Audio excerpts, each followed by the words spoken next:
We are live. Another Sunday, October 27th. Halloween is near. It's Eric's birthday on Halloween.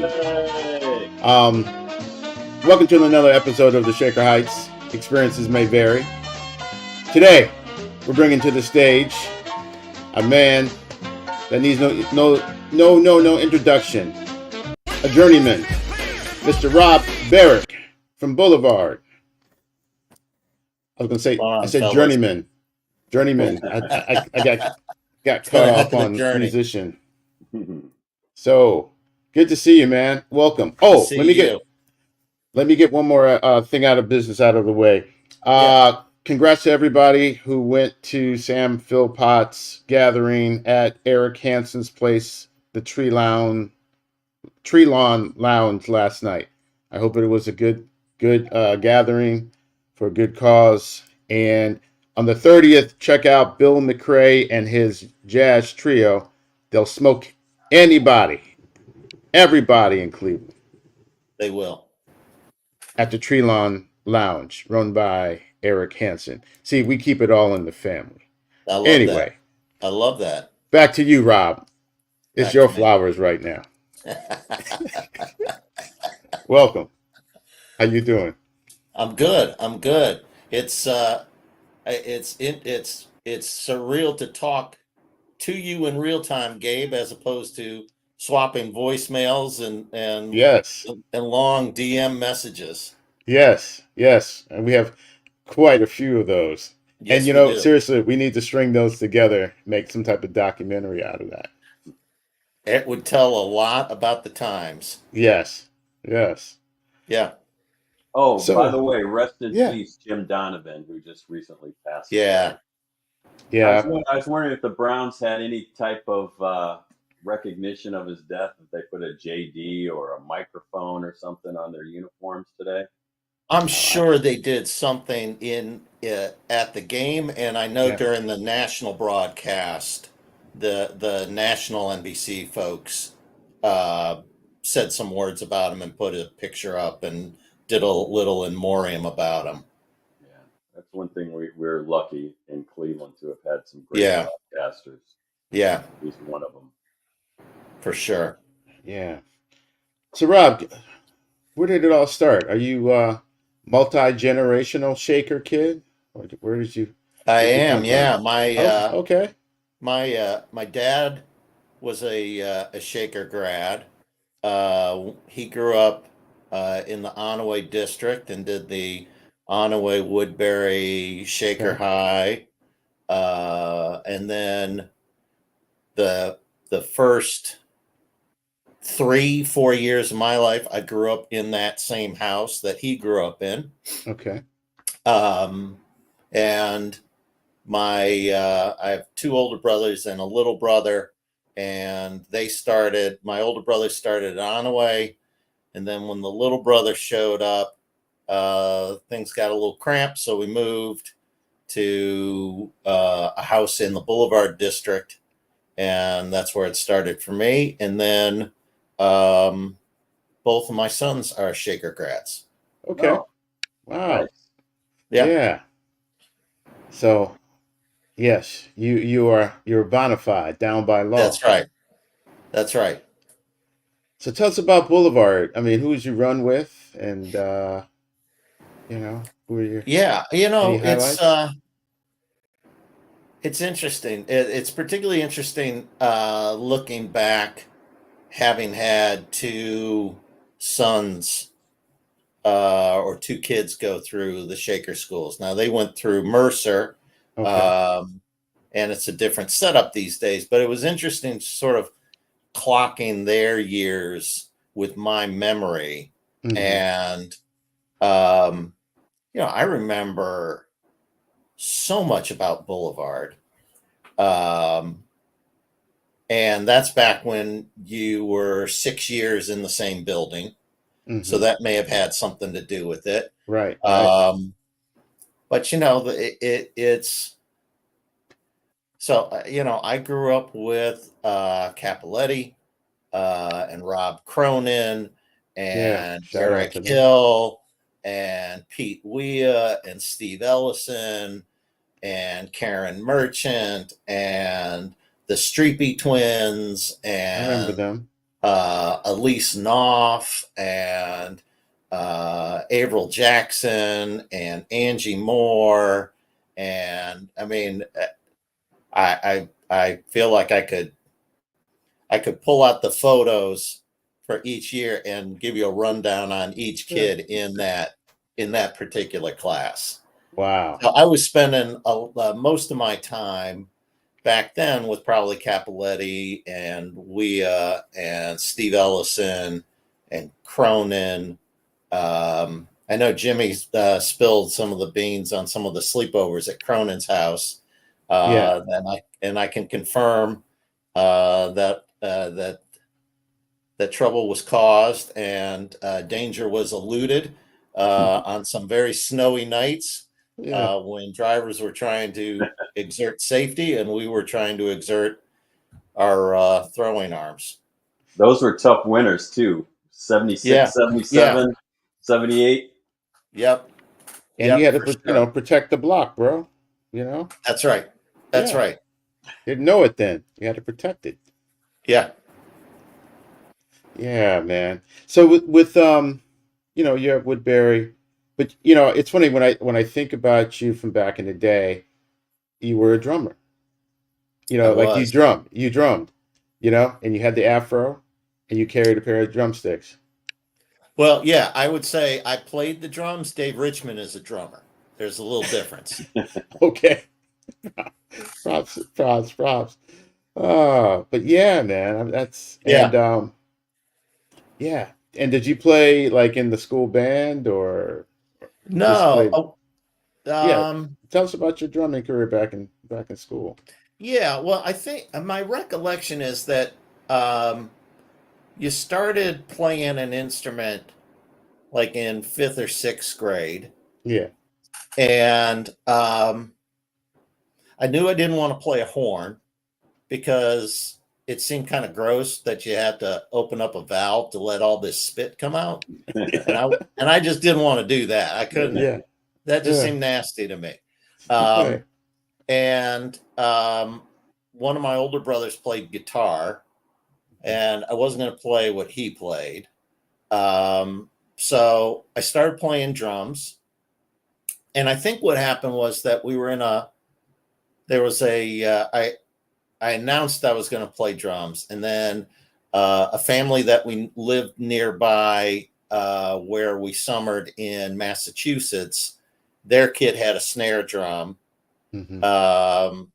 And he gave it to me. And so we came home with that and I started drumming on the snare drum and I started rigging up stuff so that I could play along with records, even though I only had one technical drum. Okay. And then I did percussion in Woodbury. I feel like it was mandatory back then to do, I could be wrong, but I think it was mandatory. So I did, I was in the percussion section in Woodbury, and that's where that's where I first met Mel Arnwine and Dave Jackson of blessed memory. Yes, R.I.P. Dave Jackson. Yeah, and one of the, if not the funniest, one of the funniest guys ever. Just a sweetheart of a guy too. Yeah. And so I was doing that, and then it was during one of the band concerts, mm-hmm. And much to I think what happened was that I think Mr. Patty got frustrated with Mel, who was playing the drum kit on a particular song, and removed him from the said drum set, which created an opening for me. And my folks came to that show and saw me on the drum kit, and that's sort of how we proceeded down the road of getting my own drum kit. Okay. And then It wasn't until ninth grade, and yeah, it was about ninth grade. I started hanging out with Ben London, and Ben and I would play either in his basement or my third floor. Sort of a precursor to the Black Keys. It was just guitar and drums. Okay. And then from there, he pulled in Greg Young, who lived next door to him. Right. And it was a weird sort of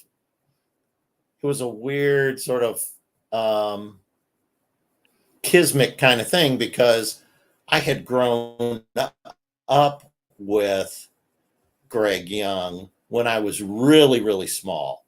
And when my brothers went to Onaway, my oldest brother and Greg's oldest brother were like best friends.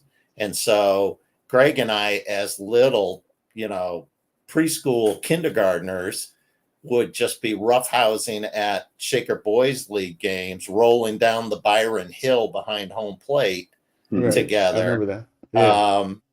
And then I sort of lost touch with them because, there wasn't social media, there wasn't a phone. Right. So it was kind of surreal to, fast forward then 8-9 years, and I'm standing in his basement setting up a drum set for the first time. Wow. Yeah. Everything's about geography and timing. Yeah, it was wild. It was wild. And you guys, how long did you guys stay together? Like, was it like a couple of months or? Oh, no. I mean, we played together until Greg and you guys graduated. Oh, wow. Okay.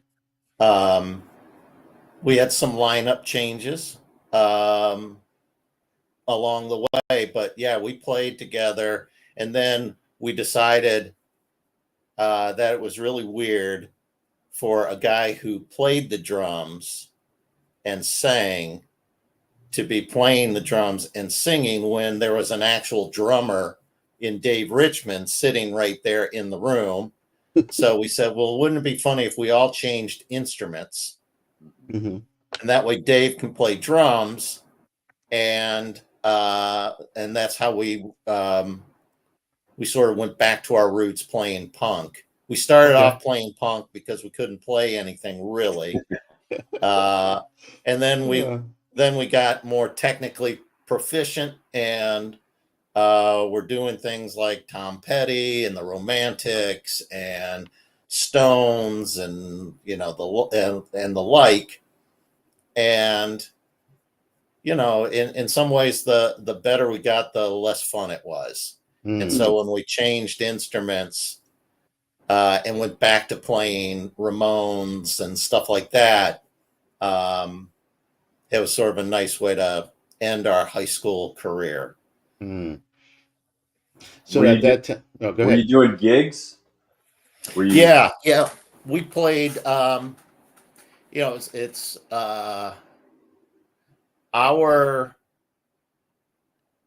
our first show was in the Woodbury Auditorium. We opened up for Mel Arnwine's Straight Shooter, which was largely an AC/DC cover band with John Phillips and Ben. No, Ben wasn't in that lineup. Mel Arnwine. This ain't Purple Rain. Mel Arnwine. Right. This is not Purple Rain. Exactly. Sorry. And so we played like a 4-song set there, or a 6-song set there. And then we got hired to play a Woodbury social, where it would alternate between a DJ and us. Okay. And because we couldn't really play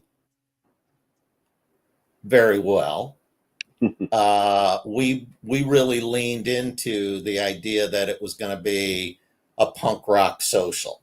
And so it organically, like, people came with their hair greased up into mohawks, and they had spray painted their hair. Oh, and they were wearing they had put, safety pins in their jeans jackets. And were you guys moshing, or was there a mosh pit? How did that go? No, because I don't think anybody knew what punk rock was other than, the outfit. Right. And so, so we had, so we sort of sold the experience beyond selling, so that we didn't have to sell the art itself. And we got put in the Woodbury Hall of Fame. Oh, okay. For that show, because apparently it was like the first social in, I don't know, over a decade that a fight didn't break out. And you're playing punk music. And we were playing punk music, but it was like one of these things where, like, I don't want to oversell what we did, but I think, I think there was, it became sort of a costume party. And so that I think created more of an inclusive experience for everyone versus, well, when's the DJ going to play so that we can have our part of the social? Because when the DJ was playing, all the punk rock kids were going crazy too. Wow. Well, so 85 was live. We played a lot of dances. We played a lot of shows for like U.S. formals and.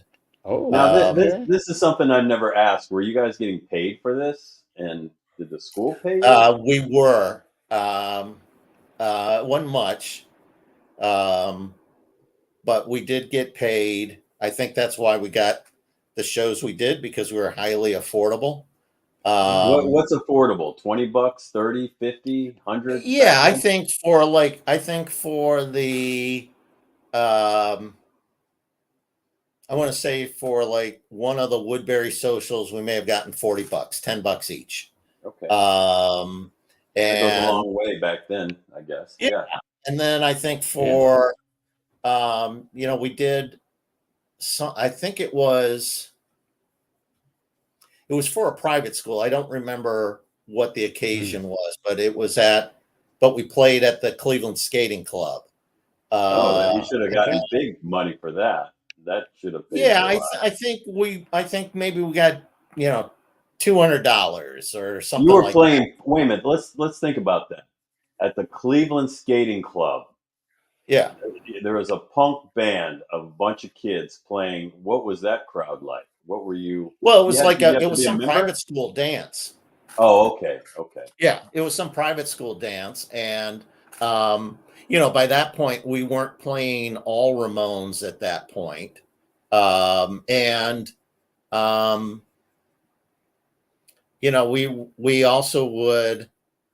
We'd also mix in some originals, and pretend that they were obscure covers, just in case people didn't like them. This is the B-side. We were, for ourselves, we were artists, and we were self-conscious, and we were, so we tried to slip things in where we could. We like to tell people that we were really big in Japan. And it's funny now because you look at like Ben and you look at Greg Young and myself, and we're all in marketing. And so, back then we were really honing our marketing chops, just trying to sell the myth of discrepancy and then later act of Congress. Now, this is the thing that gets me, and knowing that Gabe is the archivist of us. Is there any footage or recordings of any of these bands around? I would think there would be. Yeah. I have a number of cassette tapes of various shows that we played that we would record on a deck that we would either plug into the mixing board or the like. We were very fanatical about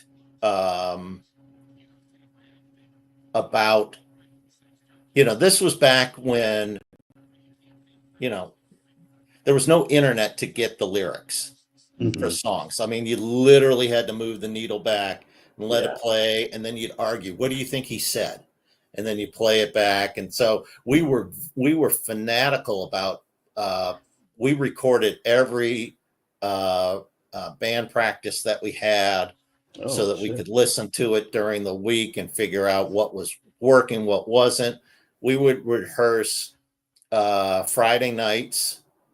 And as we got older, that became a place that people would just sort of stop on their rotation of whatever else was going on that night. And then we would rehearse all day Saturday afternoon. And then we would swap tapes and listen and try to get ourselves ready for the following week. And so I do have audio of from a number of shows that I need to get somehow transferred into a playable format now and do it in a way because who knows what the condition of those tapes are. Exactly. It's interesting because now I haven't played with Ben London since our junior year in high school, because most of the band went to college when we were when we were seniors. Most of the band was already gone. So during COVID, Ben contacted me and said, I'm going nuts. I'm trying to write a song a day. So wait a minute. I just had a brain thing. During COVID, where the bands would get together and play and where they were. Did you ever think about doing that or trying that? Yeah, we did. I think there's more technology than we knew how to do.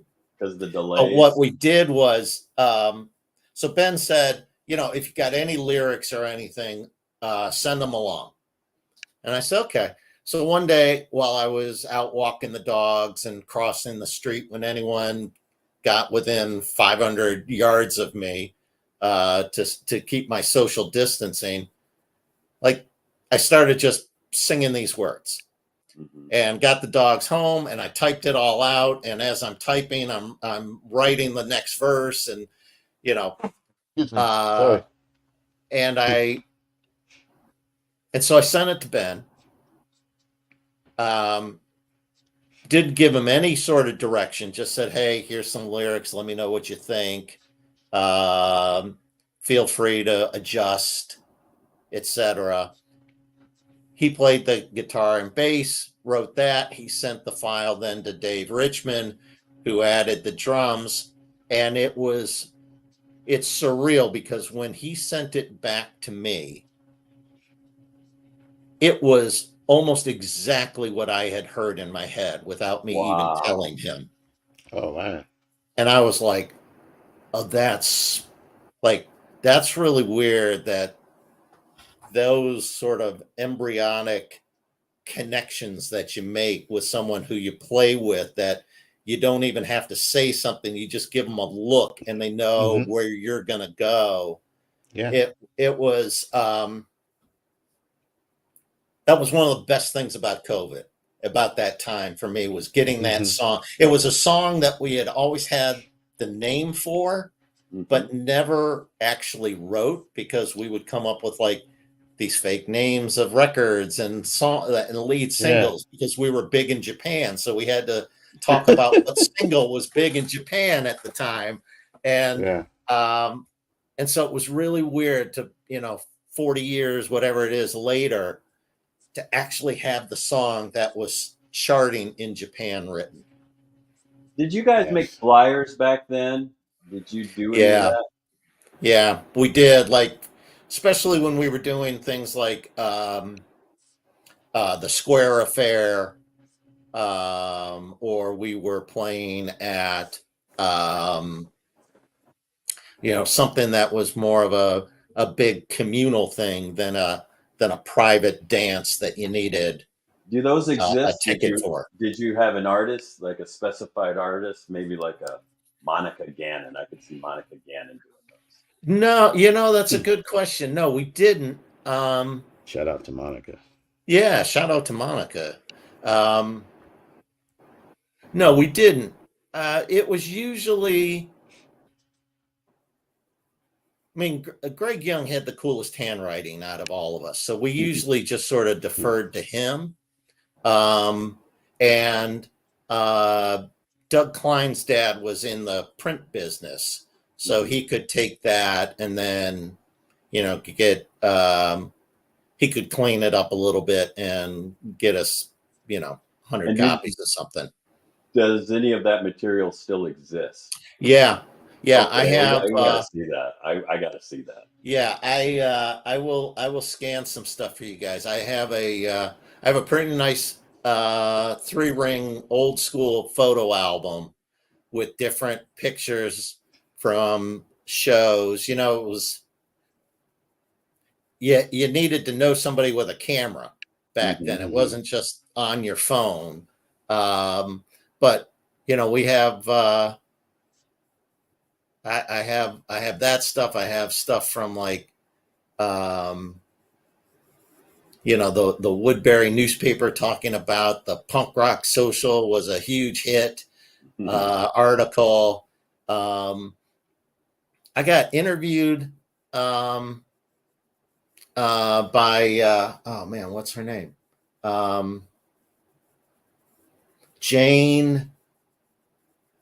Oh, from the Plain Dealer. Yeah, Jane Scott. Jane Scott, yeah. Wow. So I have an article that she interviewed us for in that. So I do have an old analog scrapbook of stuff like that. Wow, that's part of Cleveland history. Yeah, that's and most of and most of the set lists. Yeah, that's a documentary. Oh, bro. we gotta see this. The whole Shaker band thing's someone's gotta capture that in a book or. Well, yeah, I was saying before I was saying, listening to you talk to Dave, and I'm listening to Dave, and I'm like, no, that's not how it happened. And I was like, we got to do like a Bands Reunited segment. We should do that. And I was thinking if there was some way, technically, if we could pull off what they were doing during the pandemic when people were playing from their homes. Yeah. I don't know how you would deal with that from yeah delay and all that stuff. And from the that's the trick, is how do you sync everything. But and it's funny because I haven't looked at them recently, but the last time I was looking at I was moving something and came across the photo album and was looking at it, and then was looking at the set list, and there were songs on there that I was shocked to find that we had played, because I don't think I ever knew the words to some of these songs. I don't remember. What time period are we talking about? Well, it was like 81, 80, 81, 82. Okay. Like I had no idea that. I mean, I remember like playing it with Ben. And I remember playing it in the basement of Greg's house, but I don't necessarily remember actually having the guts to play it in front of people who had bought a ticket, because I'm sure we were just singing the same 2 lines in the chorus over and over again. But yeah, man, that's worthy to put it like a home movie doc together. Yeah. That's a great project, especially the fact that you saved everything. Yeah. So put that on your list, man. I will definitely get it on the list. So I got to get those tapes converted too. So did you come in contact with the premier punk of of Shaker Heights High School, who I'd love to get on. Bob Griffin. Did he pay attendance to any of your gigs? Did he come and sit at your practices? Did what or any connection? I'm sure there was overlap, but no, he wasn't coming to our rehearsals or anything like that. I don't think we ever I don't think we ever had that kind of visibility. Mm-hmm. Because you're the only punk band that I've heard of at Shaker. Were there other ones besides you? No, because most of the folks were really good musicians, so they could play stuff.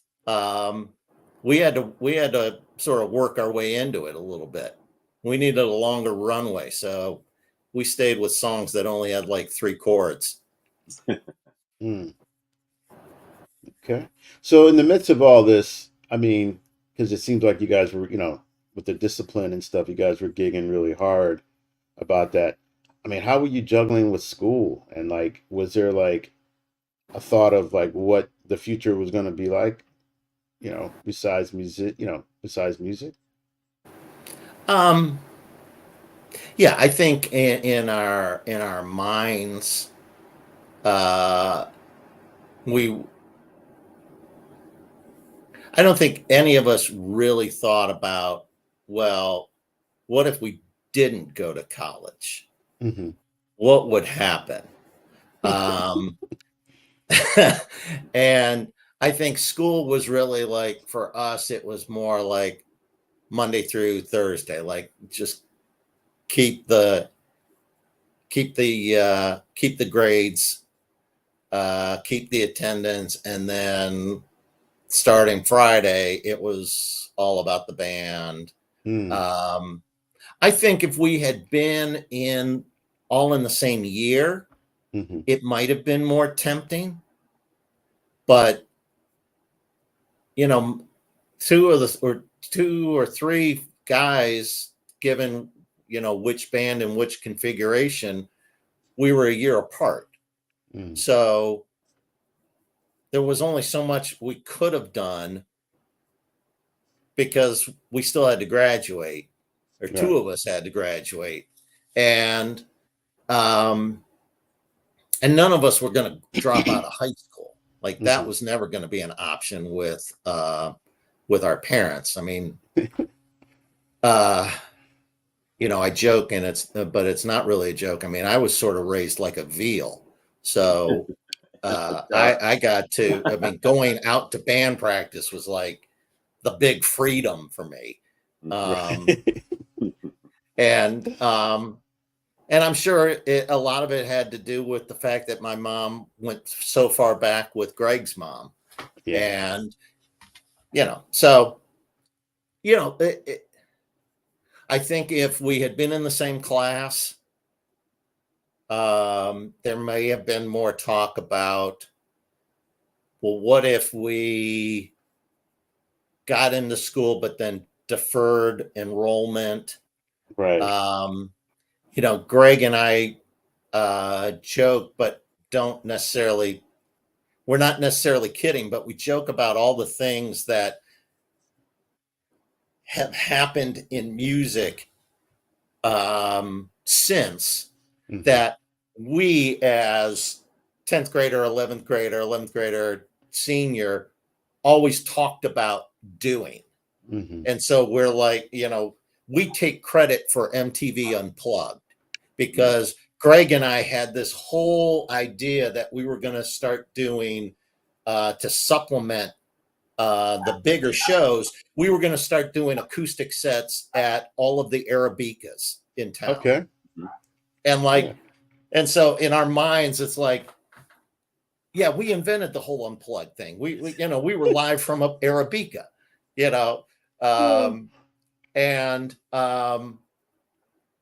so there's things like that. There were that along the way things would happen, and I'd get a note from him saying, yet again, we were ahead of our time and ripped off, and that kind of thing. So, I give Ben a ton of credit for everything that he's accomplished. I give Dave all sorts of credit, Doug Klein. And I think I would have liked to have taken at least a swing, but it just didn't line up because, we just weren't aligned. Yeah. Did all your free time evolve from around Life music? be lifing. Did you have other things that you're interested in? It was mostly all about music. I've always been a long-suffering Cleveland sports fan. And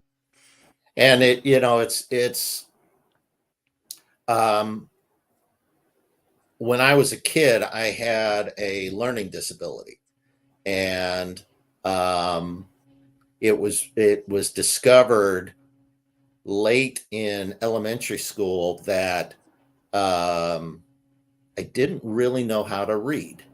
Okay. I didn't know how to break words apart to sound them out.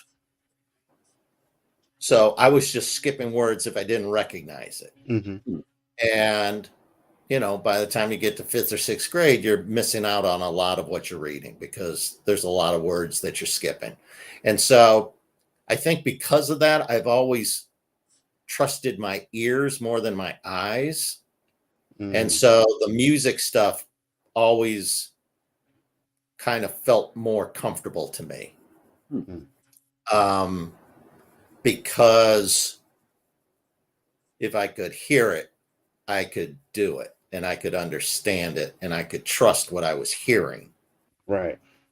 How did you address something like that late? And what did that do to yourself? Oh man, I had a reading tutor from I don't know, 5th grade to 8th grade. Mm-hmm. Just trying to get my my reading comp up and learning how to break apart words and recognize English is such a terrible language to try to learn.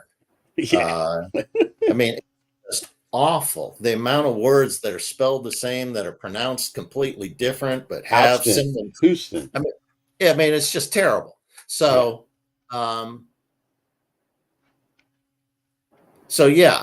did I had a lot of tutoring along the way. And I want to say this was before IEPs were a thing too. So I was kind of swimming for my life in some of those classes. How did that make you feel as a kid? Did that do anything to your self-esteem? Did your friends know that you were going through that? That's a great question. It sucked because my brothers are really, really smart, like uncomfortably smart.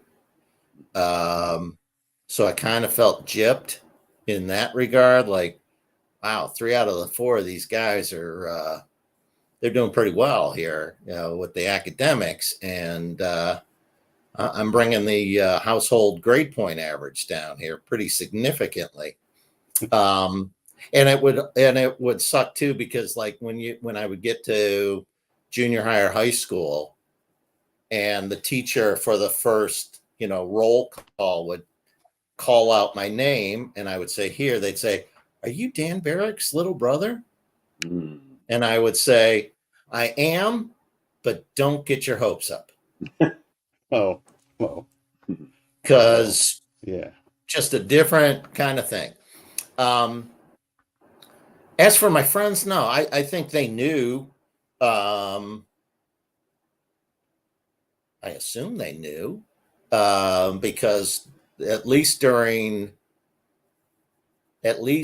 while we were in Boulevard, I was coming back from lunch late, 2 or 3 days a week, because I'd get tutored from noon to 1:30 or 12:30 to 1:30, and lunch was actually 12 to 1.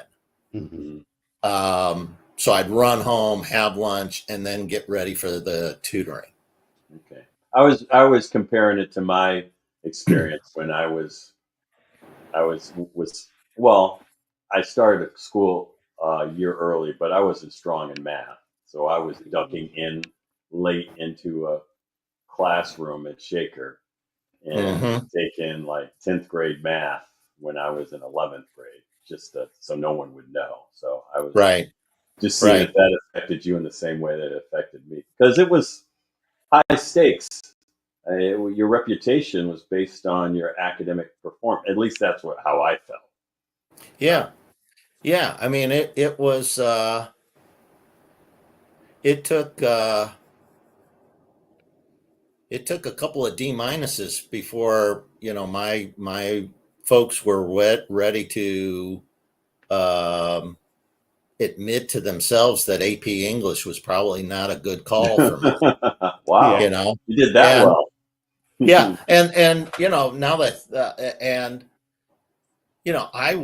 I remember in ninth grade walking over to the high school to meet with Mr. Hansen after school so that he could help me write papers and teach me how to write a paper. So I guess the good news is that it taught me how to ask for help. But yeah, I remember what finally did it was that I was 10th grade, and it was like a Greek mythology section of the course, and I of course couldn't.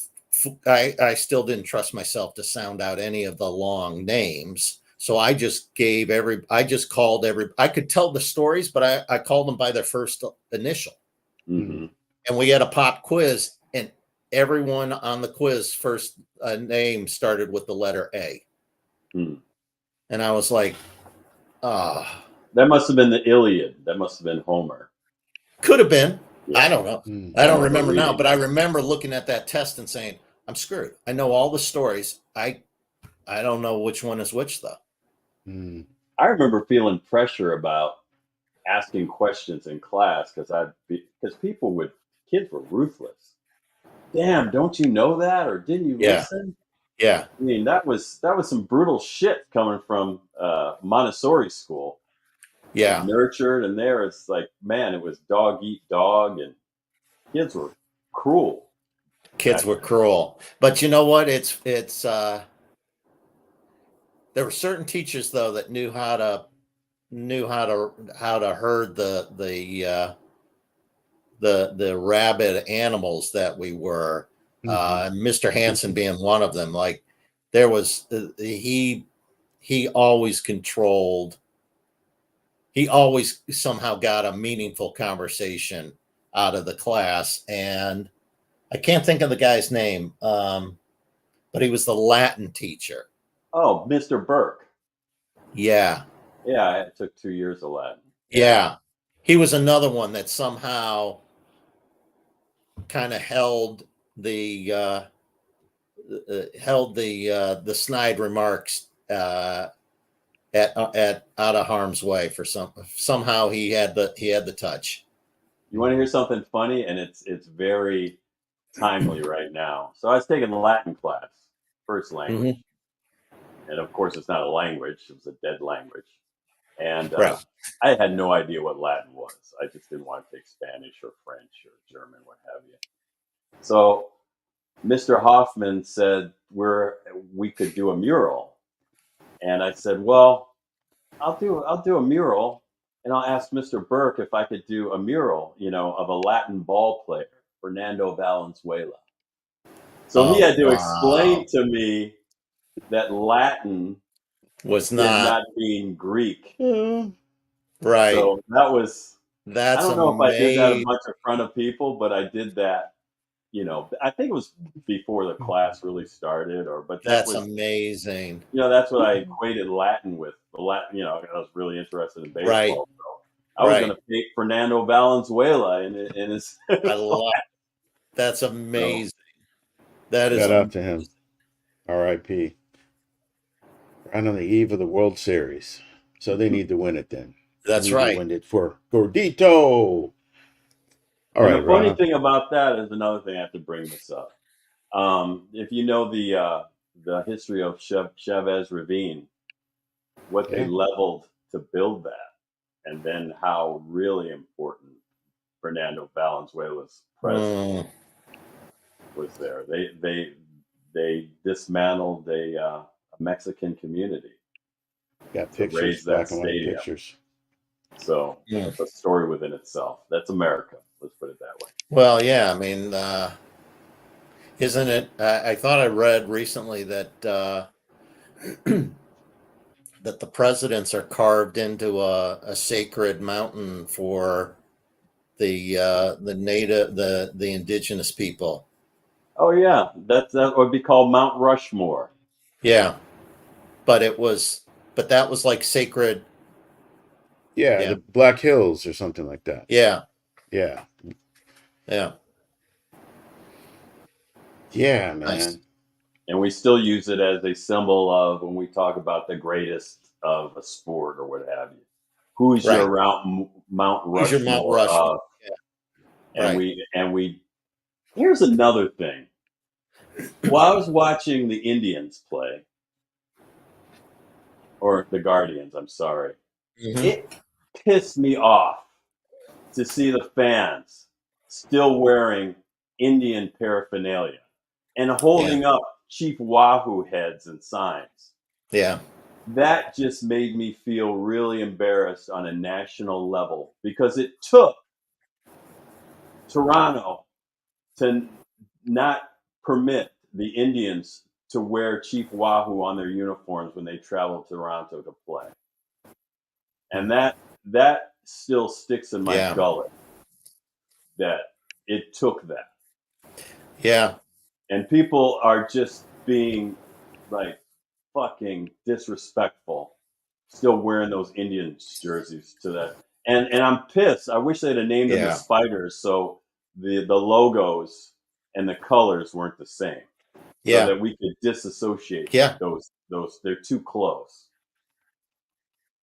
Well, yeah. What's funny too, Eric, is that my guess is that 80% of the folks that you're talking about have also told, have screamed from the social media mountaintops that they were never going to go to another game. They were never going to watch another game.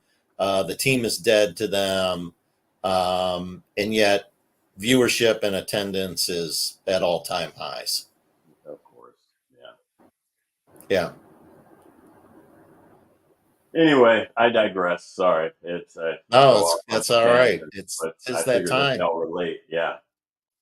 Yeah, for It's sure. Weaving River. Hey, did you like when I went to Ludlow, I had a classmate, shout out to Julie Schwartzwald, and she would go to Hebrew school. And I Yeah. always, and I didn't understand that for a while because it was like she'd go to regular school and, I go to her house for lunch and stuff. And then she would be off to Hebrew school. And Yeah. so, yeah. Did you go to Hebrew school? No, I went on Sundays. Okay. Uh, I did not have perfect attendance, but I would go on Sundays. Um, honestly, most of that time I was struggling so hard Yeah. to speak English and read English that the idea of trying to learn another language that had a completely different alphabet was really intimidating for Yeah. me. Did your siblings attend? Did they go to? Uh, I don't know if my older brothers went. Mhm. Um, they may have just gone. I think they had better attendance at Sunday school than I had. Um, You were a free thinker. That's okay. yeah, yeah. But I mean, even my bar mitzvah was sort of a PR stunt because, in the Torah, my Yeah. portion was written out in phonetic English, Mm-hmm. not in Hebrew, Mm-hmm. even though it was put in there. And I'm moving my hand left to right, even though I'm reading, or yeah, right to left, even though I'm reading left to right. Wow. because it just wasn't going to happen. Like I just didn't. Yeah. I just didn't foresee I did not foresee a situation where I was going to be able to get command over a language that no one spoke. No one spoke. When I couldn't get command of a language that everybody was talking about and using around me. Gabe, did you attend anyone's bar mitzvah? Yes, but I believe it was later in life, actually. I remember. I'm trying to remember what it was. I'm trying to think who it was. No, I have that mixed up. I have it mixed up with Peter Stern. Peter Stern had a celebration. I think it was either a marriage or something like that. But he had Cleveland Brown yarmulkes made, silk. I still have my joint in my archives. Wow. I love that. Yeah, wrapped up. And hopefully one day when I come back to Cleveland, I can rock it at the stadium when the team was winning. So, but let me tell you my experience, because it's similar to you being Jewish, and I didn't know any better. I was at Danny Wyman's bar mitzvah. Mm-hmm. So they're reading from the Torah. I didn't know any better. I'm in 7th grade. I should be in 6th grade. Or was it 8th grade? 7th grade. I open it up, and I'm moving my mouth like I'm supposed to be reading from the Torah. I'm faking it. So that's fantastic. So that's awesome. I was trying to pull off something similarly to what you were doing. Yeah, for sure. You probably did a better job than I did. I doubt it. I love it. So with the bands, man, here we get to senior year. Shaker. What's the future? Mm-hmm. Where did you wind up deciding to go to school? And what did you get into? Yeah, so senior year, I was bandless for the first time since Woodbury. And I really didn't know what I was going to do. Mm-hmm. And I really didn't know even what was going to work for me. So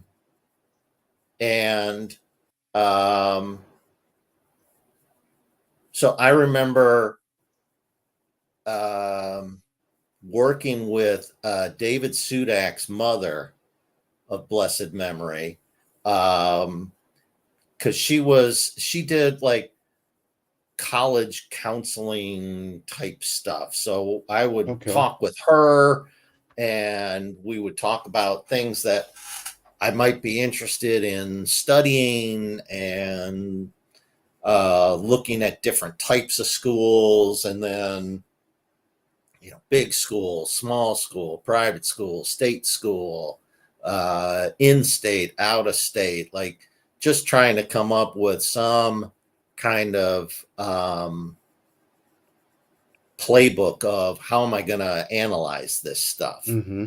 And so I knew I wanted to go away from school. I knew I wanted to I knew I wanted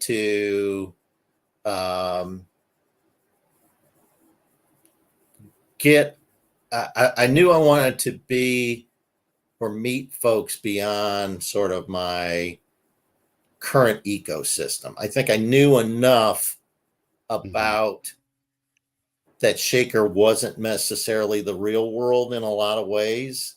And I wanted to, there was a part of me that wanted to prove to myself that,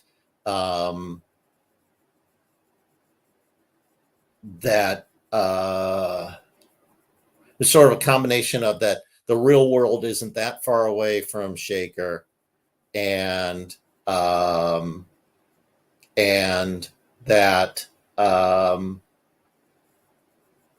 what I had learned at Shaker would help me build the bridges I needed wherever I went.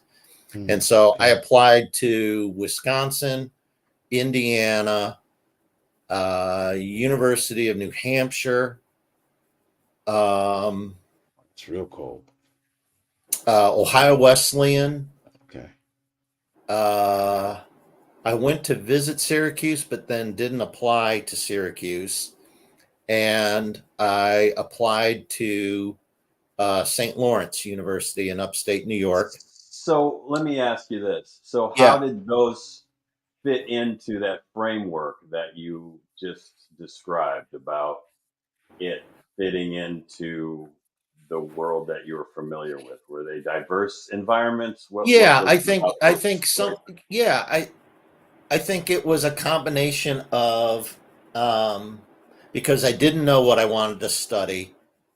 So I wanted to be in a place that had lots of options or a strong liberal arts curriculum. Um, I wanted to be in a place where I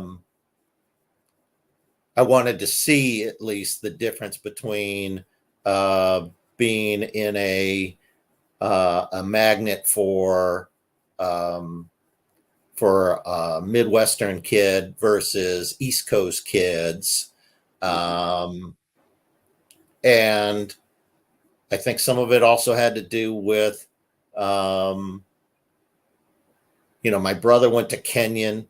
So I didn't want to, one of my brothers went to Kenyon. So I didn't want to go to Kenyon because that was his school. Um, all of my brothers and my dad and others had various degrees from Columbia, and I knew I wasn't going to be able to swim in that end of the pool. Well, Um, let me ask you this, which yeah. I've learned through podcasts.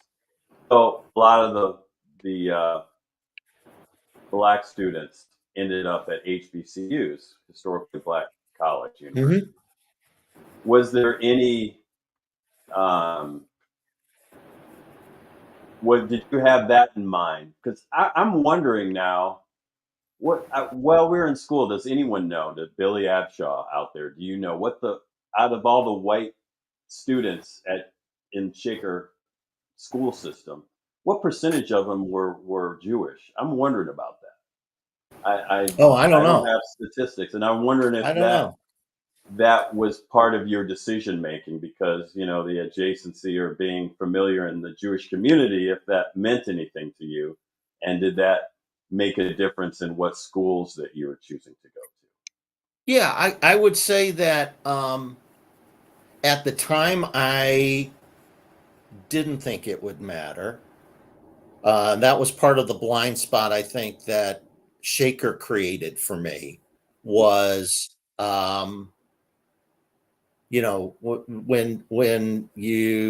when you think about Shaker, you tend to think about it in very sort of binary terms of black and white.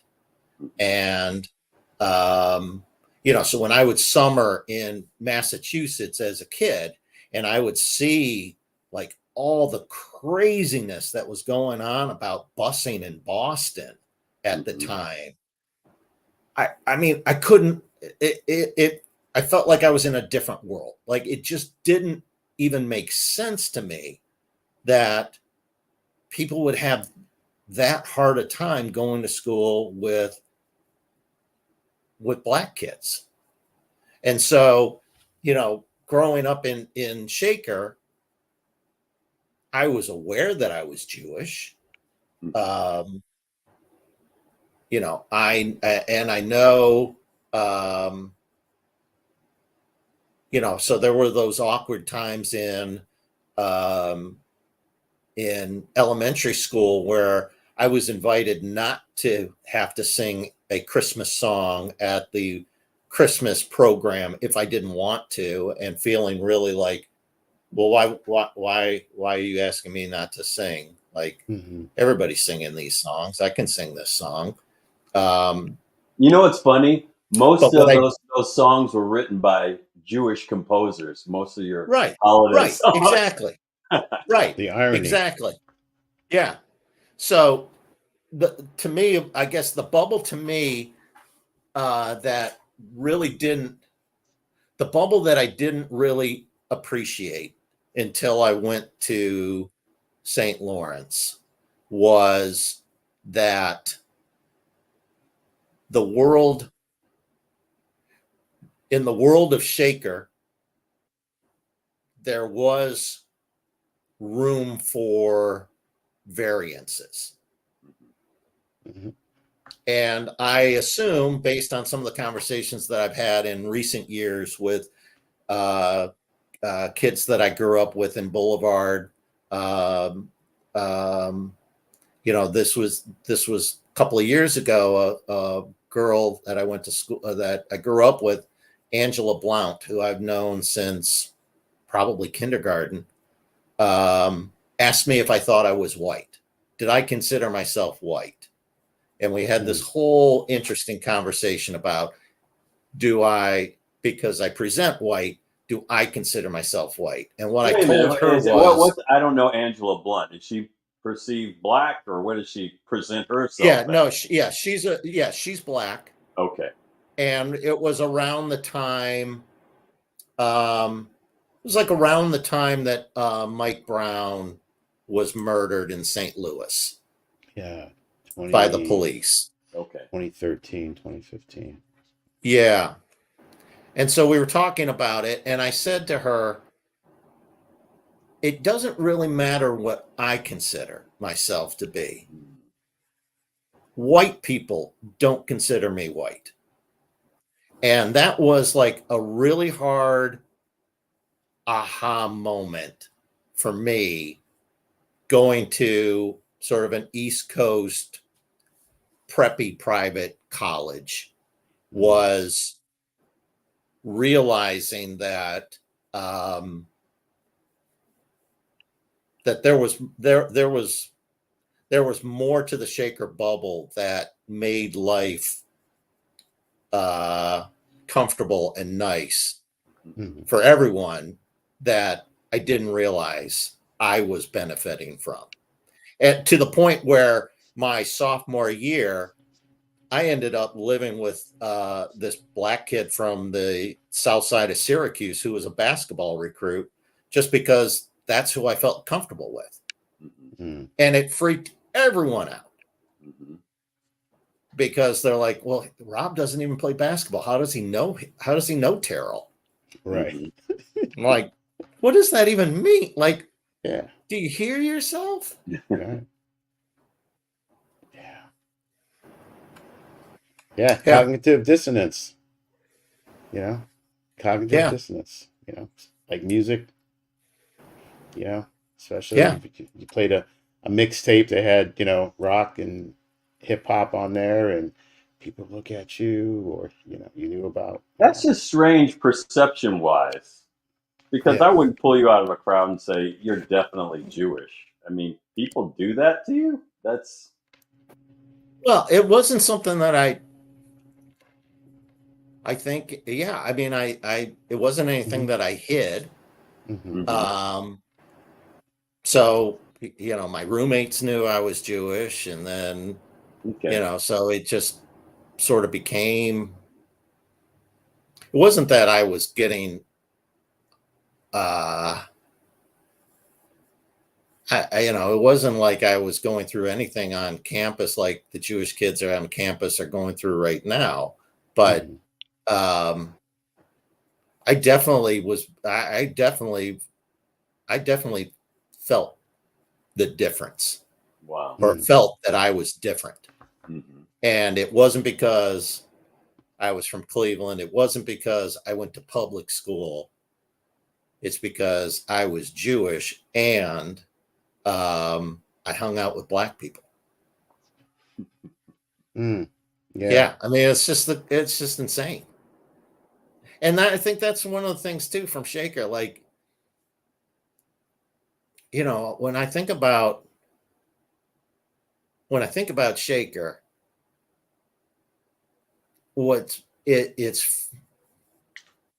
I know in the book we detail that it's detailed how difficult and the shortcomings, and I don't want to turn it into a book review, because I do have some beef with the book.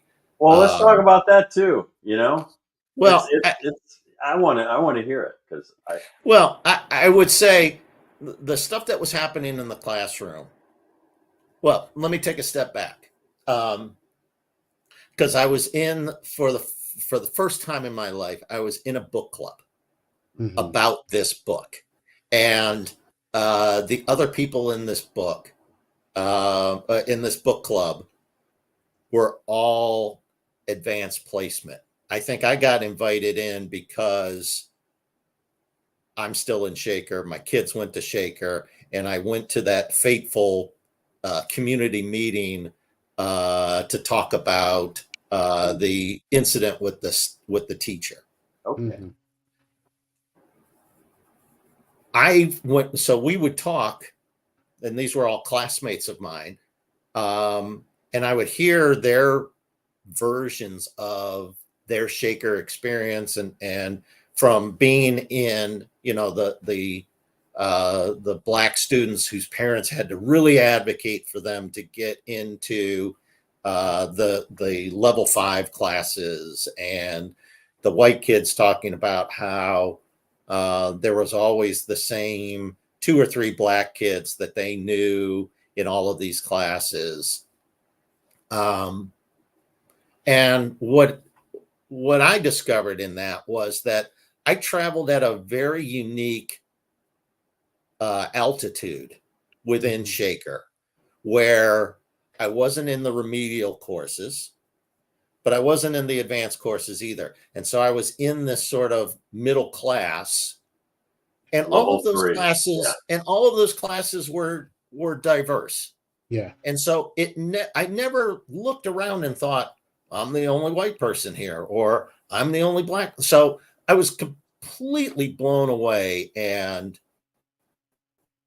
heartbroken by what was happening in the classroom, and what the Black families were going through to get their kids that experience. I'm not dismissing that at all.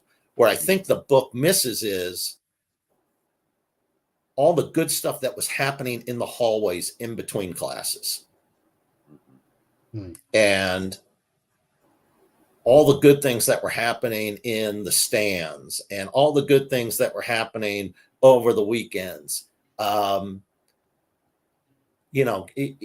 Whether it was, I know the book focuses on the high school, but it never occurred to me in 5th and 6th grade when Averill Jackson and Tony Peck and Angie Moore and whoever else moved into Boulevard, or were moved into Boulevard.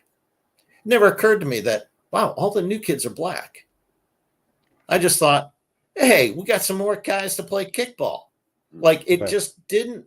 And maybe I'm naive. I probably am naive in this, but like, I grew up watching Sanford and Son.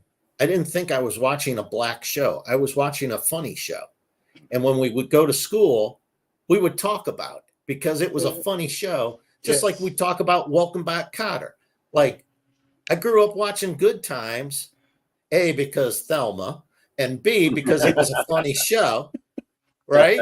Yes. But Dynamite. I wasn't watching it because, like, in my dream, you remember the mural at the end? Yes. When the credits roll? Yeah, the Ernie, what's his name? Ernie Banks, I think his name is. Yeah, the guy that's the painter. But anyway, yes, yeah. Like the Marvin Gaye album too.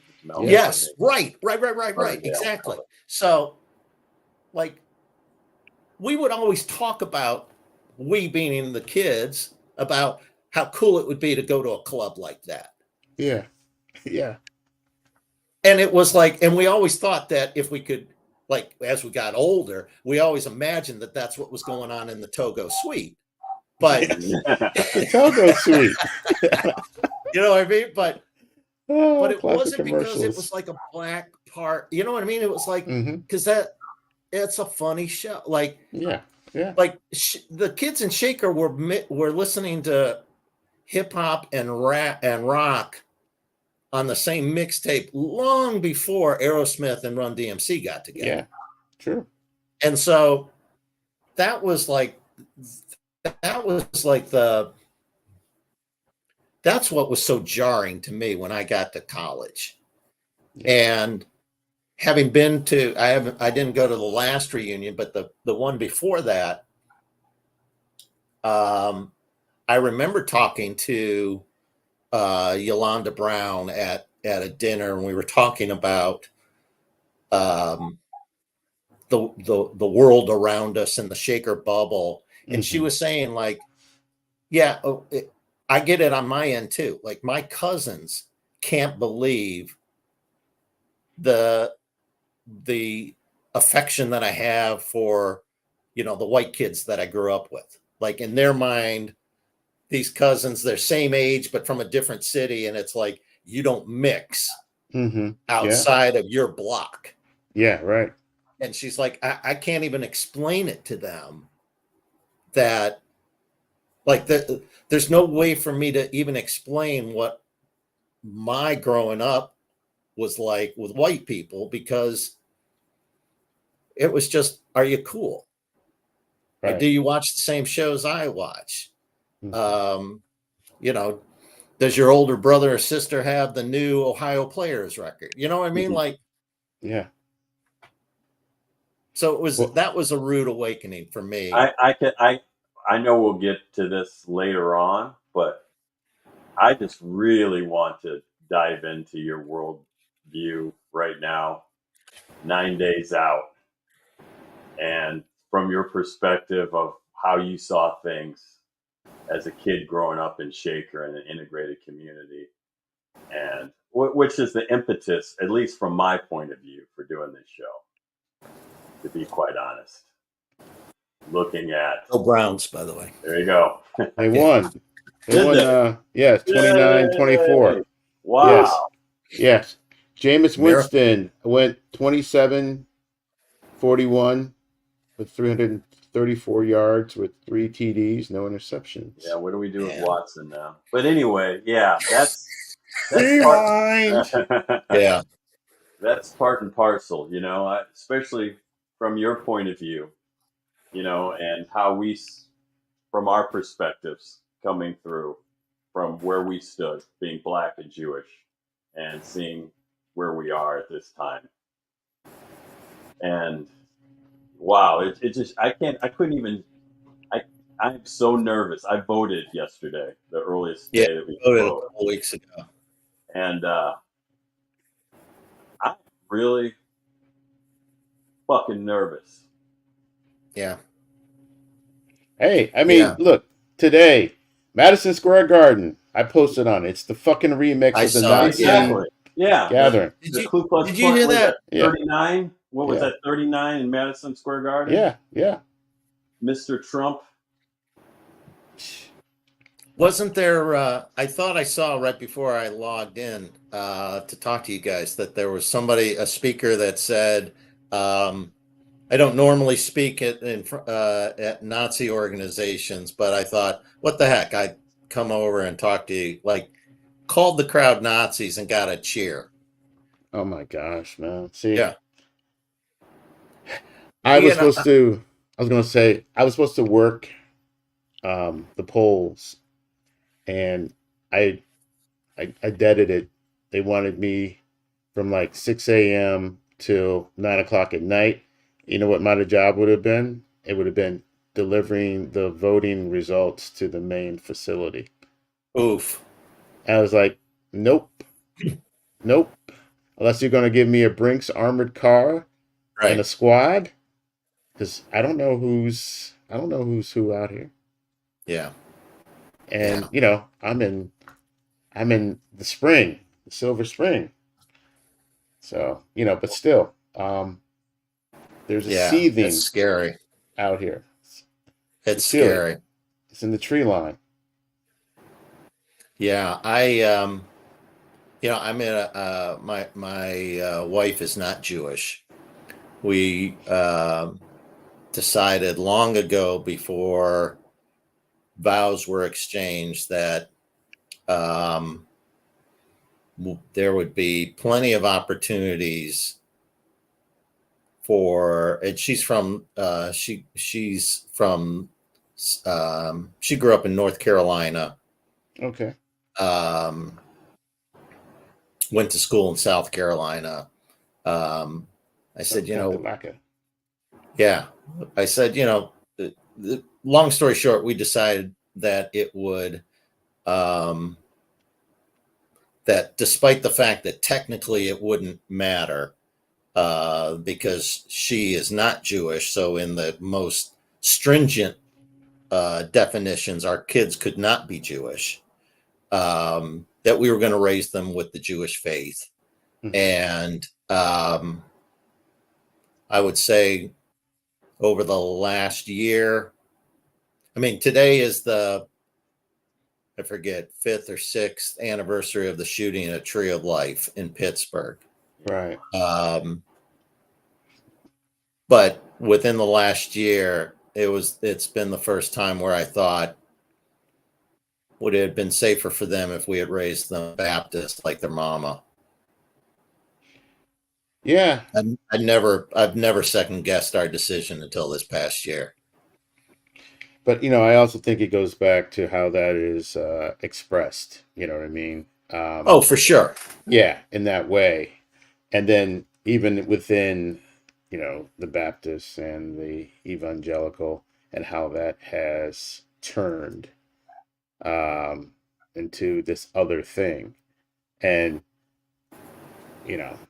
I just look at it like, okay, you're calling other folks Antichrist or whatever. Mm-hmm. I'm like, no, you're the Antichrist, because you're doing everything antithetical to the teachings of this man. So yeah. So Eric, I mean, Gabe probably will not be surprised by this, but to your question about sort of my sense and sensibility right now as we sit on the eve of this election, nothing. When you look at the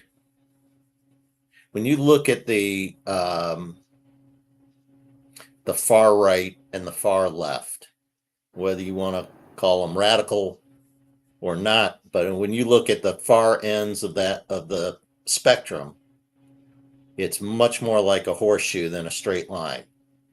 And the further you get from the center, the closer those ideals can get. And the one thing that the far left and the far right can agree on is that it's the Jews' fault, whatever it is. And so, it's not that it doesn't matter. And I definitely have my preference. But the hate doesn't just come from one direction. Yeah. The kids who are protesting on college campuses and chanting "globalize the intifada," they are most likely not in the Young Republicans club. Yeah, I mean, and you look at those as, this is like the dark side of social media. For sure. over technologicalized. That's a made up word. I can make up words. Yeah, but let's use it. Yeah. It's real. That's society. And now, and we whip up a video. It could be something out there, and we hashtag it, and it's totally far from the truth. Yeah, and AI it even. Yeah, that too. Get them to say what you want. That too, and it's and one oppression. But I'm not here to the oppression who's heavier more than others, but I think at any given time, living in this society, it turns its head. It'll turn its head when it's convenient to focus on one or the other, and then there's always the constant. Always the constant. Going back to college campuses, the questions I had about the anti-Jewish sentiment was like, okay, who's on the board of these colleges and they might have a couple of token black people here and there, but like who's on the board of this? And I'm like, okay, I'm sure there's some people who might identify Catholic, and there's probably some people who may identify, being of Jewish descent. So it's like, how do you navigate this? You have this unrest on campus, with these delusional visions of the world or the Middle East, and like, how you allow this to make it make sense for me, And I think Yeah. sometimes, um, coming from where we came from, it's been like an amalgamation for some, not for everybody, but just knowing how we see the world, and we are in the real world, and you're just like, yo, make it motherfucking make sense, Yeah, and I didn't mean it's to yeah. interrupt you, Gabe. Sorry. No, I'm still processing, so no, you go ahead, take the mic. Well, what I was going to say is that Yeah. I think part of the difference is, and one of the things that I think really made the book club, um, for all of us so enjoyable was the sense that it was really the first place for that constellation of people that Hmm. we could talk about these uncomfortable things with each other Hmm. with the trust that we were going to actually hear each other out, Right. because there we all had that shaker sauce in us, Right. and it allowed us to look at what was happening, what was being reported on, and covered in the book, what was happening in our own lives, what was Right. happening uh, in real time with through the eyes of my um, recently graduated high school Shaker grads, and I think I think it's really hard to have these hard conversations when, as you brought up with the social media, we're not even working off of the same deck of facts, Right. and there's no common experience. Whereas, um, I think that's in the, to your point, Eric, where we're sitting where we're sitting today. It's because of Shaker that I know it can work. It's not perfect. It's never going to be perfect, but people can get along Yeah. from different socioeconomic backgrounds, from different ethnic backgrounds, from different family constructs. Like I look at, I look at my kids over the years and their birthday parties, and they would have looked like the same hodgepodge, motley crews of the kids that we would have had at our birthday parties.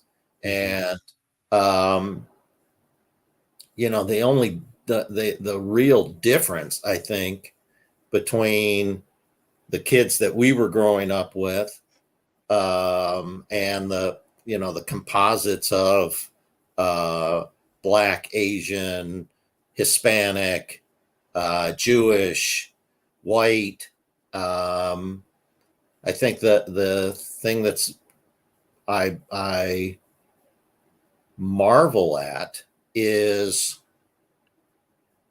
how seemingly seamless their how they've been able to extend that acceptance to people who want to um, change their pronouns, or change the way they identify. And there was a friend of my youngest who started wearing makeup, was um, wasn't sure which way they wanted to. We're at a bit of a crossroads. Let's put it that way. In presentation, and wasn't really sure if they wanted to go how far down any road they wanted to go. But my little guy came down. This was probably in 10th grade, and he had painted his nails black so that his friend wouldn't be the only one with black painted nails. Oh, right on. And I thought, wow, that's sort of the Shaker model extrapolated in a way that I don't think we ever had to sort of contend with. Certainly so Rob, not. Rob, here's the thing. Yeah. So our community and few communities like ours have that reputation. It's an echo chamber. It's not the norm. Right. And with Anomalies.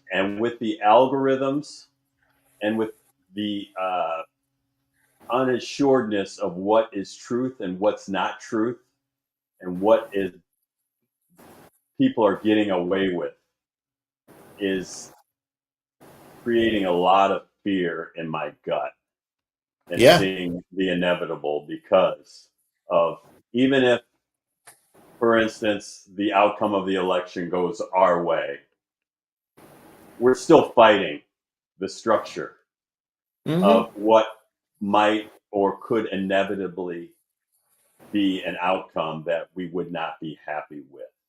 Right. Yeah. Which, when you're trying to dismantle something, is totally different from, being conservative or being liberal. This is something that we haven't dealt with. We've been trying to heal as a country and be a better country. And even at Shaker, and I won't tell you who said this, but there were some problems with the representation of the cheerleading squad, because they, in being mostly black, they weren't, the perception is they weren't seen as being a reflection of what the school population was. I believe it. So we still ran into that type of stuff, and we still had our problems, but we were working towards a better union, or what have you. And we had Susie Spiro on, and she's involved with Braver Angels, which is based on Better Angels, which was what Lincoln said. But you go throughout history, and what we're really learning, what we were taught in Multiplication Rock or whatever, Schoolhouse Rock. Yeah, Schoolhouse Rock. That a lot of these things that we learned is mythology. And for sure, we're starting to learn the real things, and that is becoming a lot more hurtful. And bless Susie Spiro, what she's doing. But I can't help think that she's speaking to people through an echo chamber. And in my point of view, and my mom used to always tell me this when we were younger, because she was in the fight. She was in the real fight. We were lucky not to have to really have to address that. We were the beneficiaries, But it just, how should I put this? When I know someone, I posted this, and I made this up on Facebook. I said, good people, there are good people that are good for nothing or something, Like, the worst people are people that know that things are wrong, but aren't contributing to make them better. I don't feel that way, but they're sitting on the sideline. And it's, I forgot what I said, but good people that do nothing. Oh, good people that do nothing are good for nothing. And we will all feel the pain if we look back and look at what we could have and what we might have been able to do to curtail what feels like is inevitable to me. Even if we get past this mile marker or what have you. And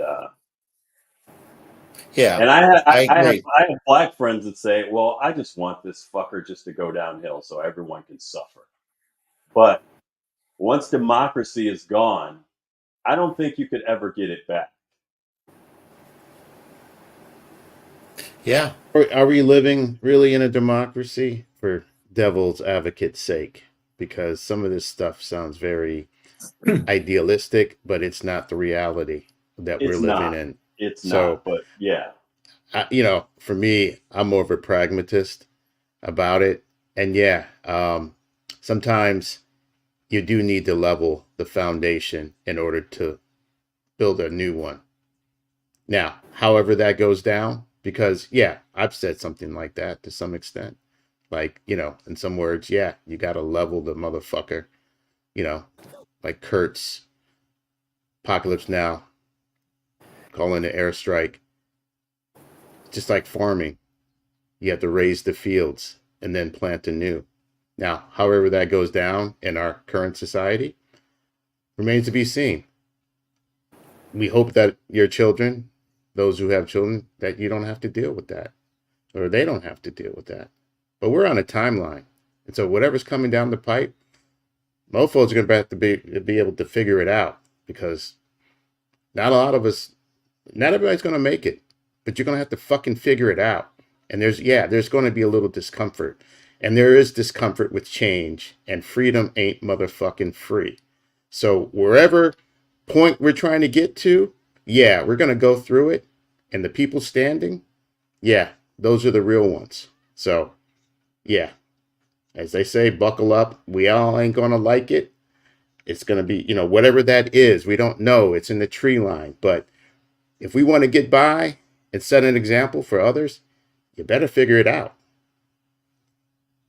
And that's all I got to say about it. Well, yeah, Gabe,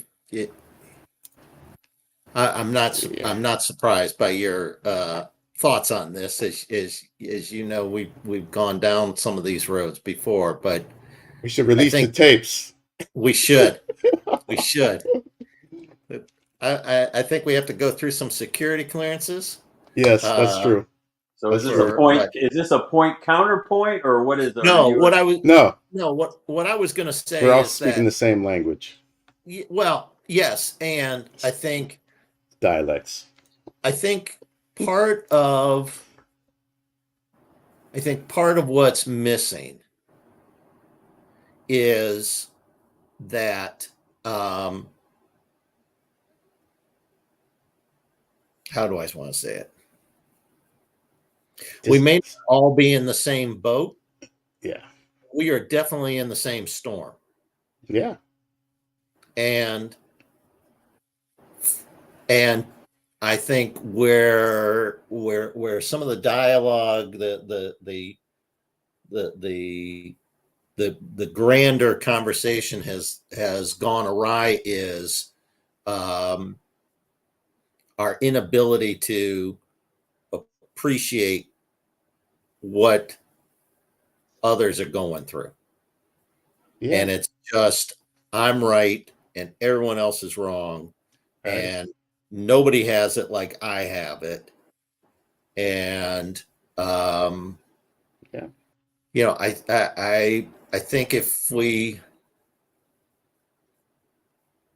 we have to find a way to remind people just how much we have in common. And that's part, I think, to me, that's where the shaker experiment worked. Was I grew up with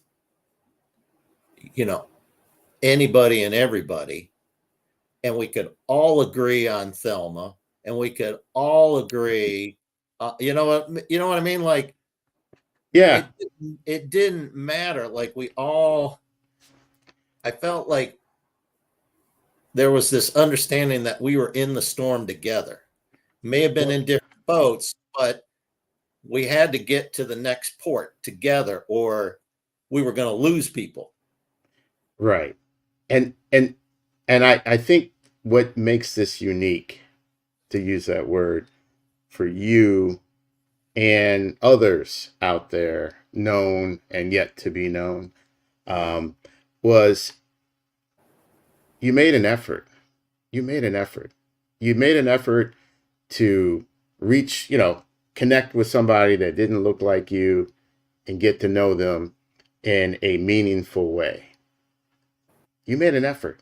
You hung out, like I can name those people off, And this is not indicting anybody else, but I think there was a lot of other people who grew up in Shaker, were around, but Oh didn't yeah, really I'm sure. partake. And so, it's really about, okay, who's framing that conversation? So, like, for me, knowing it's coming from you, oh, no question, bona fide, but you come across some people and they wax poetic about Shaker and stuff like that, whether it's online, certain, Facebook pages, whatever.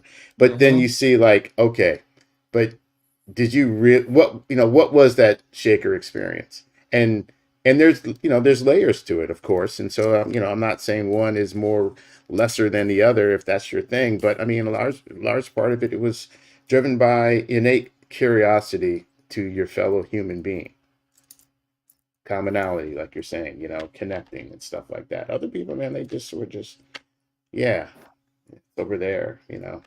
Yeah. No, I appreciate you saying that. But to me, Yeah, it's like funny is funny.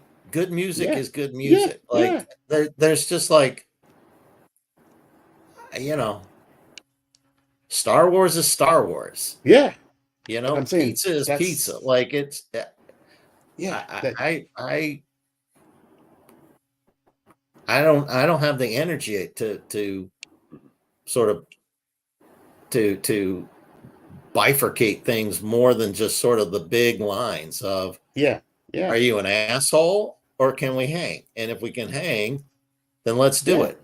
And even right. like, and it's funny too, because like, we talked about in this book club how, there was pressure Hmm. in junior high, especially Yeah, with some of the black on the black kids in this group, that yeah. that there was pressure to not perform academically. Acting white. um Yeah. yeah. And I it wasn't that I was blind to it, and I could tell when um it was like, I could tell when I could tell when there was some personality shifts, Hmm. but there were also, I think for me, you know, certain people would get certain reputations, but that's not the person I grew up with. That's not the kid I played little league with. Hmm. So I knew the difference between what was in his heart and what was sort of his current uh, rendering. Hmm. And I just sort of focused in on, you know, if that I didn't shy away from him just because Right, he was making a name for himself on other things, right. because this is the guy I grew up playing baseball with. And I also think on the flip side of that too, there was, there could be, like the peer pressure, the fact that if you had mixed company as a black person, had mixed company and everything else, there were always could be some circles that frowned upon that.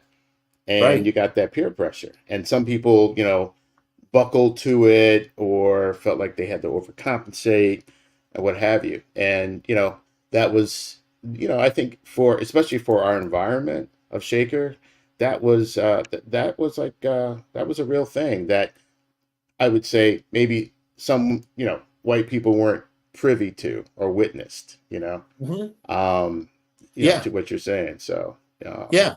And at the same time, there was at least one occasion where a girl flat out told me that she couldn't go out with me because her dad didn't want her going out with a Jewish boy. Wow. So, I mean, Yeah. And I'm sure that worked both ways too. You know. Oh, sure. Yeah. Oh, for sure. Yeah. But yeah. it was and that's why it's like, to me, it's and I don't know how to do it, Eric, and I agree with you that I don't think the elections, whenever they're decided, I don't think we're going to get a final answer on election night. But whenever it is decided, I don't think there's going to be a rainbow the next morning, and we're suddenly going to be out of the woods. Yeah, there won't be a line of delineation at any point in time. Yeah. Yeah, I mean, that's the frustrating thing, because, like, at least I feel like if Kamala wins, right? We know that there will be moments of drama and stuff like that, and it will be. I don't want her to be held to an unrealistic expectation. Mm-hmm. If she is, brought into office and expecting to turn everything around and, in a 3 seconds, metaphorically, whatever to say, and everything else like that, and then have people just turn on her, and say, oh, we should have went with the other, whatever, stuff like that. So it's and that's sort of that's I don't know if it's called identification politics or the like, but as soon as either of them makes a decision that is perceived to go against, quote unquote, your community, there's gonna be, we're in the age of outrage, right? So everybody, you're going to be up in arms because they didn't they stopped sending weapons to Ukraine, or they stopped this program for arts in the schools, or whatever it may be. We're living in a hyperbolic society. Yeah. I see so much correlation, so much reflection. This is WWE, Oh, for sure. Yeah. So funny how it correlates and how people are making decisions, or they just see the world in how it's perceived and how it's given to them, and what they I think sports are cultish. Yeah. Mm-hmm. Yeah. I mean, no doubt. I know people that hate people because of who they root for. And you go into stadiums like Philadelphia, you're wearing a Washington, I almost said Redskins jersey. Yeah. You could end up dead. Yeah. That sort of cult like in the soccer in Europe. Dang. I mean, it just seems like that's just human nature. And Cult of people fail to personality. see, people fail to see the big picture. And people that are that are not voting for a certain person because of their stand on a certain subject matter, or and they can't get past that thing. It just what's that called? It's mind. like a single issue voter, or exactly, something like low that. information. But people are saying that as a VP you should have this power when VPs never had that power. Right.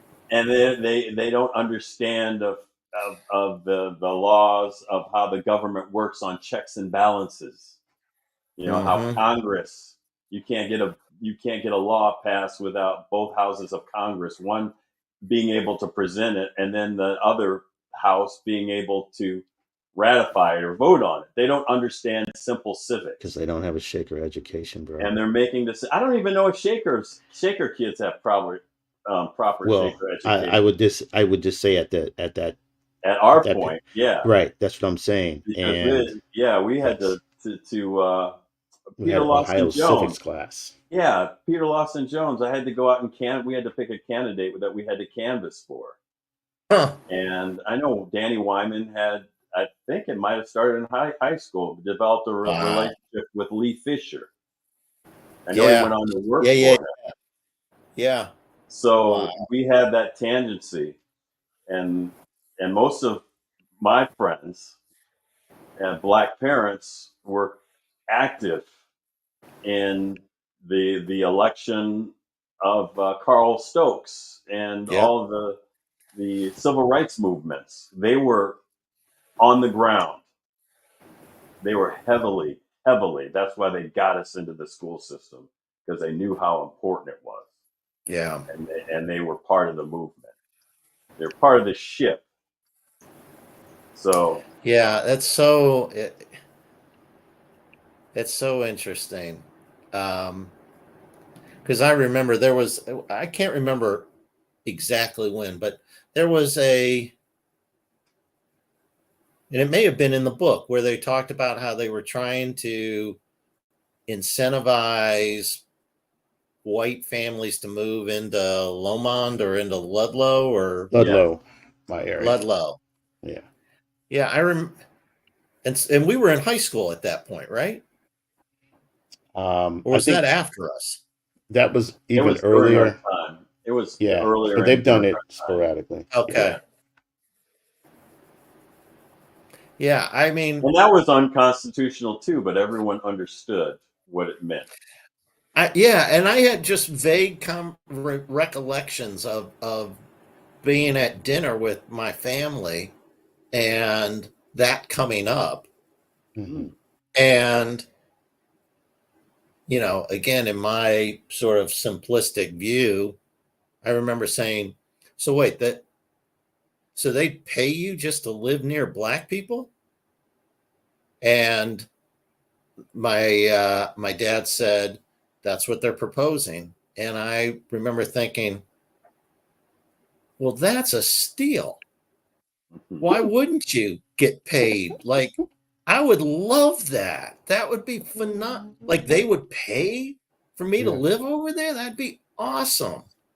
Let's do it. They were also they were worried about the too much concentration after a while of I get it. Ludlow, Lomond, and then they tried to send them to other cities like Cleveland Heights and University Heights. Yeah. That's why they have a more balanced population. But I just remember as a kid being bewildered, like some people would need to be paid to live near I would do it for free. Like, that's weird. Like, sure, sign me up for that. If you want to pay me to do something I was already going to do, that'd be awesome. And if you could add up the cost of racism. There's a book. Is it Cass, or what's the other book? The popular book. Cass may have some figures in it. Well, the one book is about the cost of racism. It's about the swimming pool. They had the movie on Netflix about it. It was about her. Damn it, I can't remember what it's called. It's not Cass. If anyone can chime up what it is. Yeah. But it was talking about they would rather, in the 60s, they'd rather close a community swimming pool than to allow for Black kids to swim in it. My God. And, I mean, that's why there's a certain level of just, America's always facing some discontent because America hasn't really dealt with their shit. Wasn't it one of those Matthew Broderick movies, like not Ferris Bueller? No, it was like where he was doing taking the Neil Simon plays and turning them into movies. like Biloxi Blues or something. Biloxi Blues. Yeah, and one of the opening scenes is Matthew and his friend standing outside of a country club, and the sign says, "No blacks, no dogs, no Jews." And Matthew turns to his friend and says, "I wonder why the Jews come in after are lower than the dogs." And there's this whole and it's funny the way they do it. It's like how did they decide that the dogs would be a little more agreeable to have in the pool than the Jews? Yeah. But but to your point, Eric, that's the criminal cost of bigotry. Yeah. It's a zero-sum game. That's what this election's about. There's enough for everybody. But it's being sold to us. It's if immigrants or poor people get this, then we're ass out. We're being the vandals are at the gate. Yes, exactly. Yeah, and unless you were part of the First Nations, we're all immigrants. Yeah. Straight up. And I'll even take it a step further, Rob. I'm not African American. I'm not. I'm Black American. Okay. My friend Abdul from Senegal, I always tell this story. He came over here and became a nationalized citizen. He's been here. He's African American. I'm Black American. Right. Yeah. Now, if I go overseas and some shit hits the fan and I got to run to old Uncle Sam's embassy, I'm American. And I have that, what do you call that? Those entitlements, whether I like them or not. But here, in this ecosystem, there's levels to it. So, to your point, I'm just saying. Yeah. Here's the question that I'm going to take us in the complete wrong direction, and I apologize, but good. I hope we're on this boat. We're on this boat, okay? Yeah, we're on this boat, and since the boat might be going down, anyways, we're just going down rapids, Rob. We're not sunk, okay? Right. Okay. So, Gabe, have you ever whose drumsticks were you handing out at the Power Station concert as if you were Tony Thompson? Were they Mel's or were they Dave Richmond's? Hey, it may have been Mel's. I don't know. I did perpetrate Tony Thompson down in Columbus, and I did get busted for impersonation. You did that at the Power Station in the parking lot, right? I might have. I might have had like a little Jerry curl, little deuce, little poodle up front. Yeah, little poodle. Yes, little poodle. Yeah. Okay. Trying to be like Mel Arnwine. We all tried. Yeah, and we all failed. There's only one Melly Mel. That's right. Shout out to Mel Arnwine wherever you are. Hey, I think there's somebody perpetrating Mel online because there's like a Mel Arnwine 2, and I think that's a spammer or a hacker. Yeah, they asked me to friend them, and I thought yeah. I knew it was a spammer because Mel never wanted to admit he was my friend. Yeah.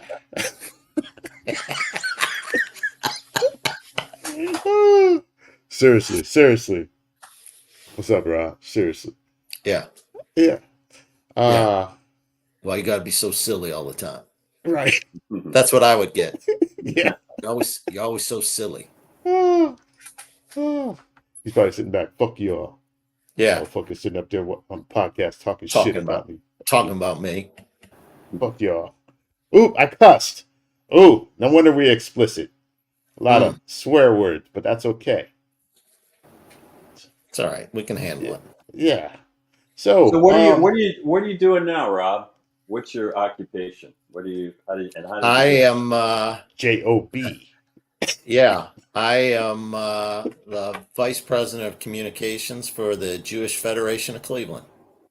Command messaging. What does that involve? And what's your... That involves, well, I will tell you that what it used to involve was outreach to the broader Jewish community in Northeast Ohio, to which is a pretty it's a pretty diverse community, and we're a pretty unique community in the sense that it's almost Shaker-esque in the way that it doesn't necessarily matter where you fall on the scale of observance. We all sort of sit at the same table. And so it's, how do you reach people who are the most observant? And how do you reach people who are like me, who consider themselves more Jewish as an ethnicity than as a religious rudder for my day-to-day behavior. And so there would be, it used to be the job was informing and bringing folks together for major holidays, and making them aware of different programming, and being that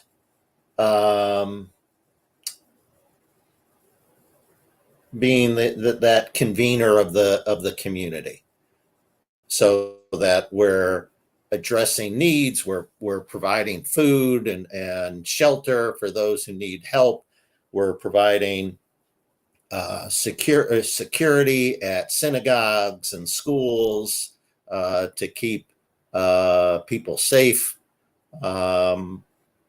We're advocating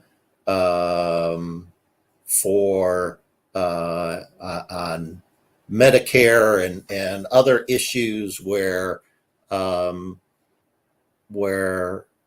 the older generation is, and particularly the Holocaust survivors who are still with us, they get the benefits that they need, and it's very much about being the sort of the engine of the community. And I would say, in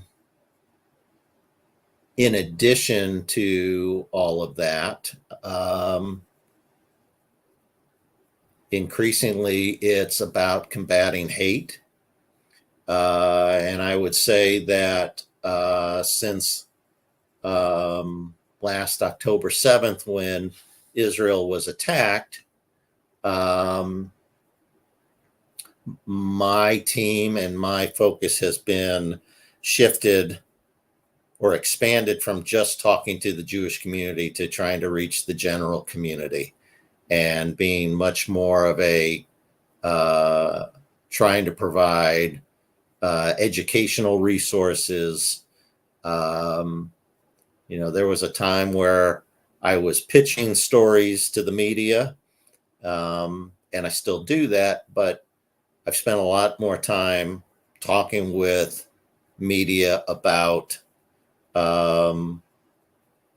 where their coverage is imbalanced, and sort of, and not to, it's not to, the efforts aren't to get them to stop telling one side of the story, but to make sure that they tell both sides of the story. And from your perspective, what are those two sides of the stories that you're trying to tell? Well, I guess, I think the I would love to say that the situation in Israel is there are only two sides to that story. What I have pointed out to folks is that they cover extensively when Israel responds, but they very rarely cover when Israel is attacked. Since October 10th, since October 7th, there will be there'll be lots of news, and the news is horrible. And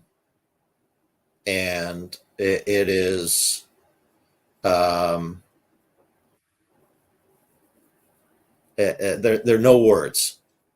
Let me ask you this, Rob. Knowing what it is to be American, and knowing how divided this country is, and what the messaging is at times, I have a Jewish friend that says that they only trust their news coming from the IDF.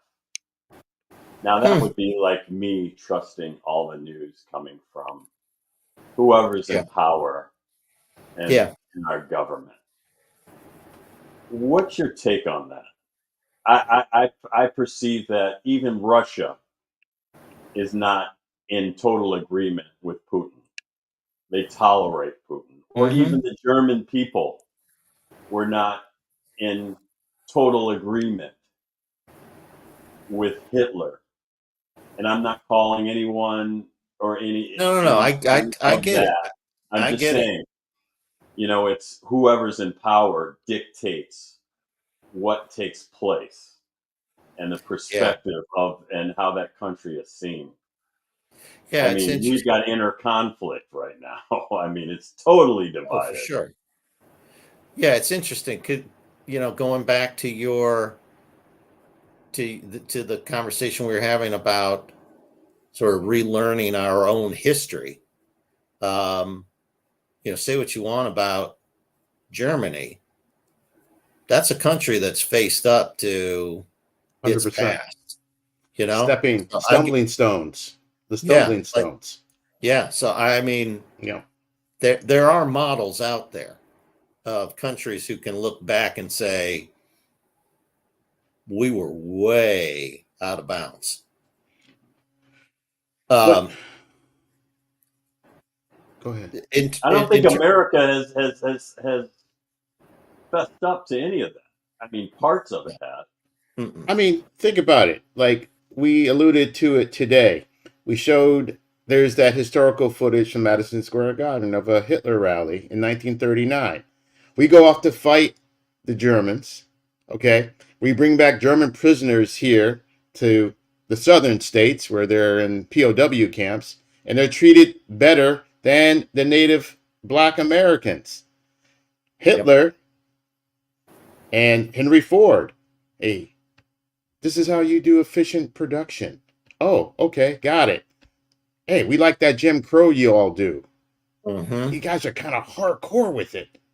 But the irony of that. Right. And then after the war, we have the American fucking Nazi Party that is still allowed to flourish. Or George Lincoln Rockwell. So what is it, America, in general? What is it? Right.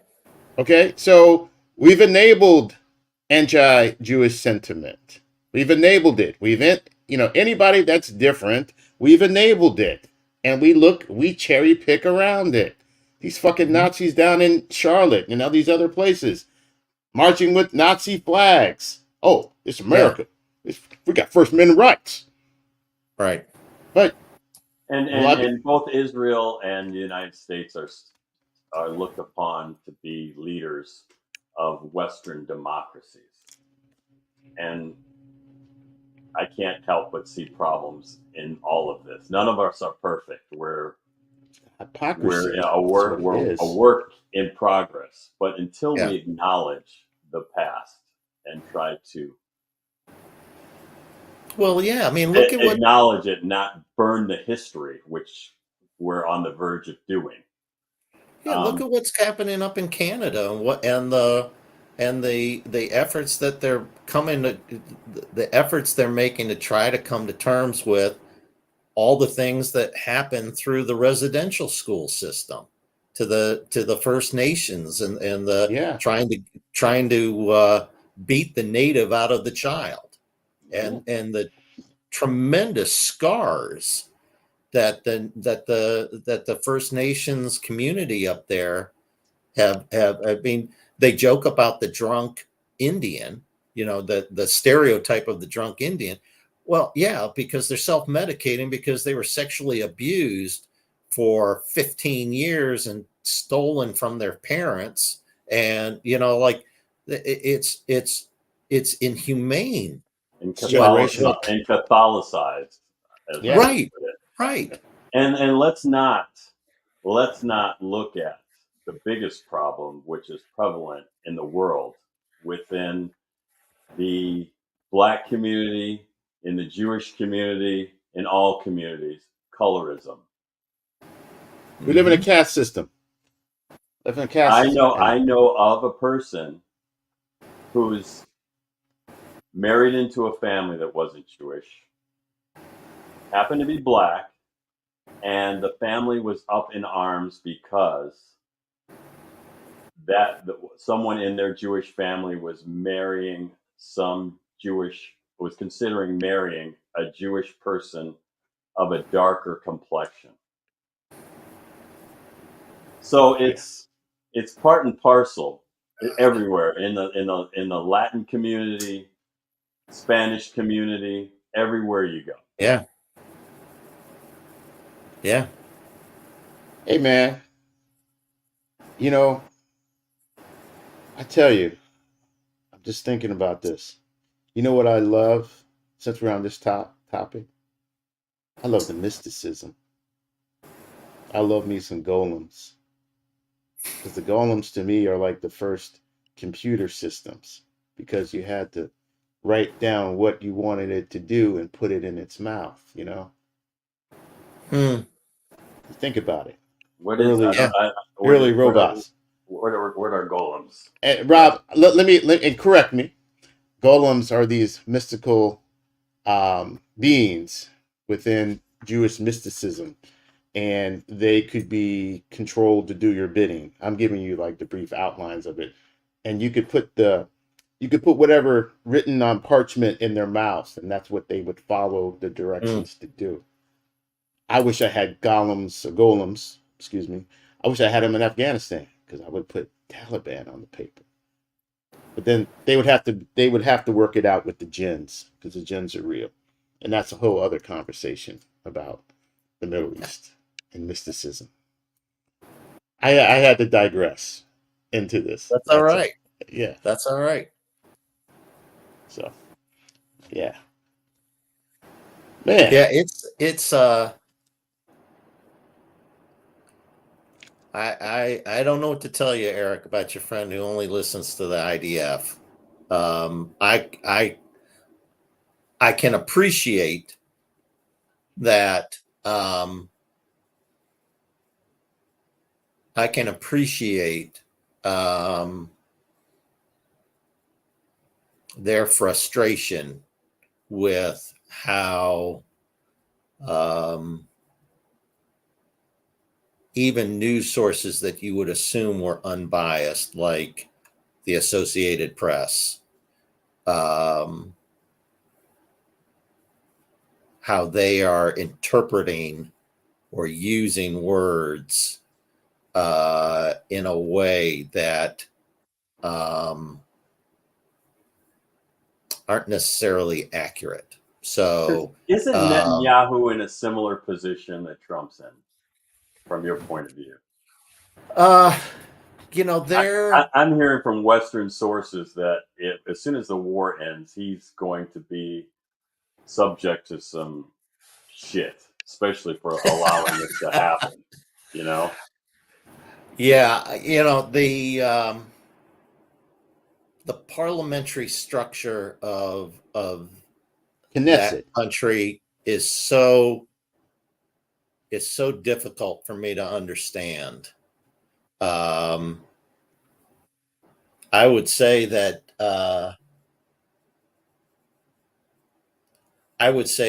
the fact that there are so many people protesting in Israel right now, would certainly support what you're saying, that he's not going to be calling for an election anytime soon. But what we forget is that prior to him getting reelected, I think Israel had like 6 or 7 elections, and they couldn't get a coalition built, and so they'd have to do another election and try to see if different parties could come together to create enough to win the seat. So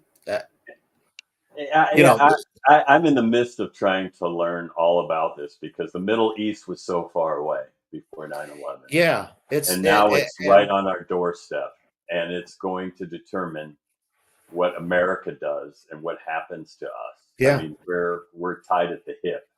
Don't count the Chinese out. Niao. Don't count the Chinese out. Shit. It's someone said to me the other day that at least doesn't Israel don't they win on popular vote? They don't have Madisonian checks and balances where the electoral college comes in and determines the winner. Yeah, I can't swear that I'm any kind of authority on it, but I think the coalition gets the popular vote, and then they name who the prime minister is. But the coalition has to. So they vote on delegates pretty much the same way. They vote for which party they want to support, and if those parties are then aligned, then they broker an agreement on who would be the prime minister to serve on behalf of that majority coalition. So there wasn't enough organization of parties for anyone to vote on someone that would oppose Netanyahu. Is that what happened? I don't think I don't think the other coalitions had enough vote to get the majority. Okay. Bibi got to go. Yeah. He's yeah. Yeah, I mean, listen, I'm all about righteous payback. I'm all for it.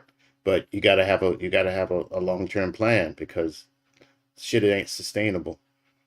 It ain't sustainable. And people, people to live under constant threat of attack, both sides, back and forth, people offered up as shields,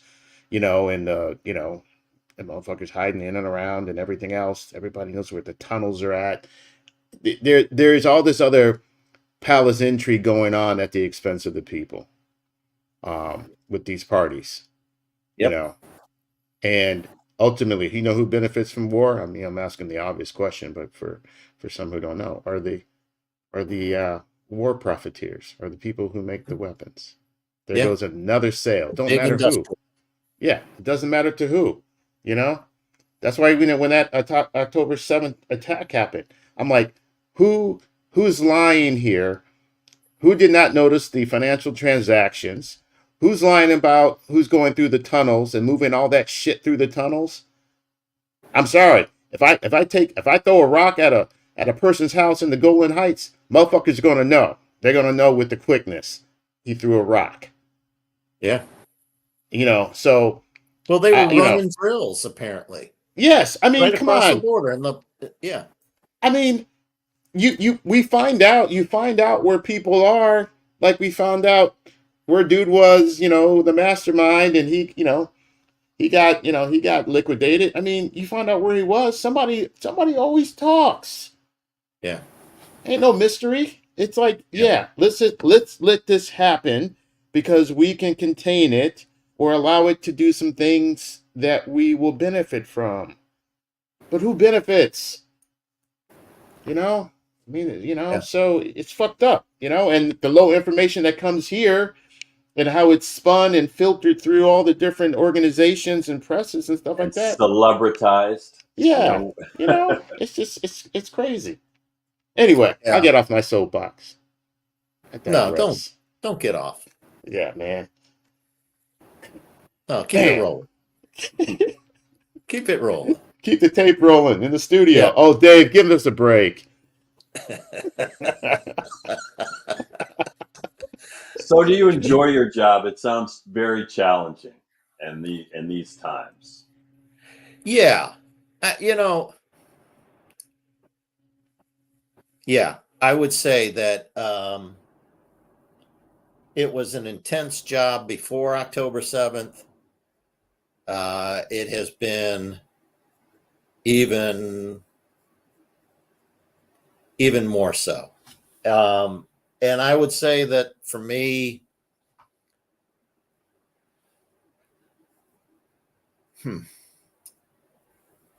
I would say for me, there is, it can be generally speaking, it can be very lonely being a Jewish person these days. And there are, and I know algorithms are at work. I can post on Facebook something about my dogs, and I'll have 75 likes and have 15 comments. And in the very same day, I can post something about it being the anniversary of the massacre at the Tree of Life synagogues, congregations in Pittsburgh, and not have one interaction with it. And it's like, wow, like there really is no one out there that can sort of feel my pain right now. That's not that's not a great feeling. All that, like you said, on the algorithms, even on Instagram. Oh, for sure. And I know I know that's part of it. Yeah. I know that's part of it. I would say that for me, the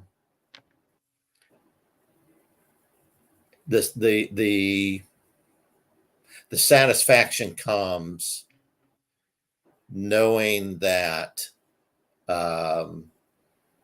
within the whatever the radius of our organization's reach, that I'm putting in the effort to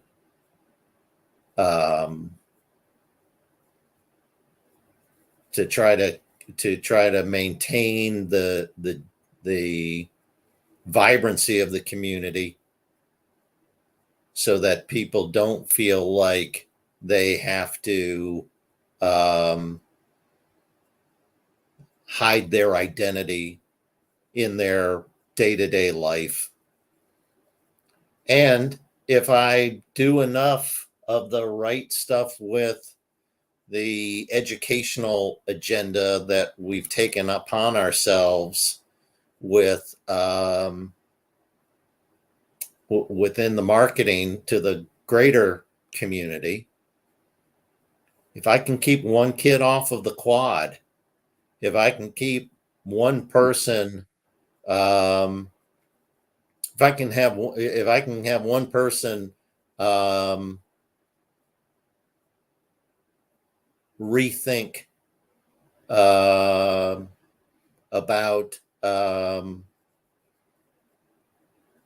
drawing a swastika on a Jewish person's garage door, like what happened last week, then there's some satisfaction there that it isn't necessarily fun, but I feel like I'm at least doing something about it, as it's opposed service to above just, self. Yes, exactly. Yeah. It's important. Service you know, above self.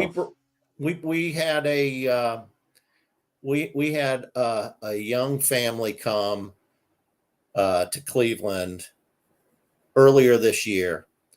Her mother and father were murdered on October 7th. And they hid and they got out and they survived. And they came to Cleveland to meet with some different community groups here in town to talk about their experience and to thank them for Jewish Cleveland's support and the types of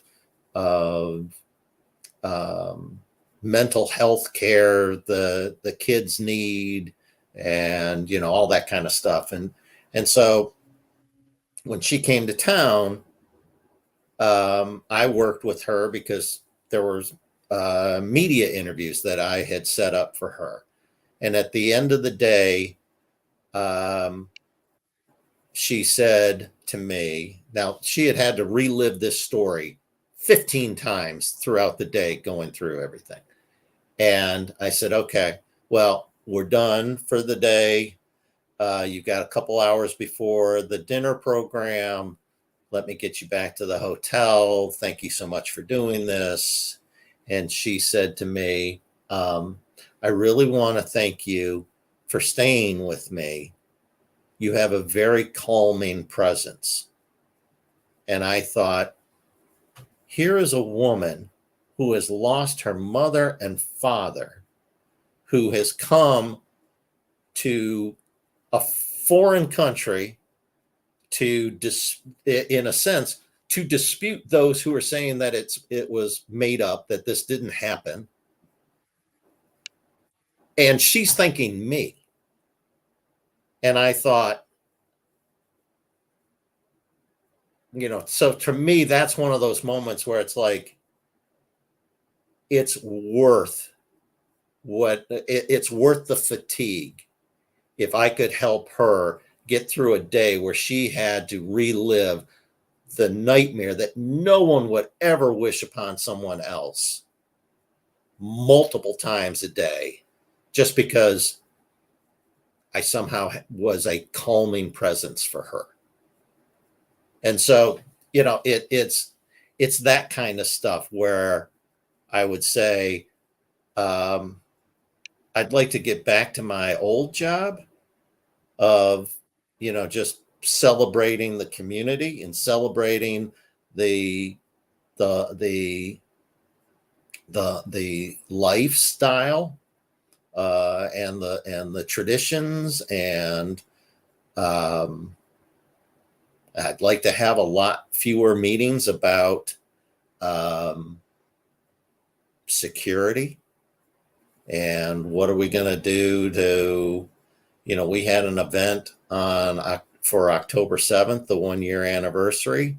And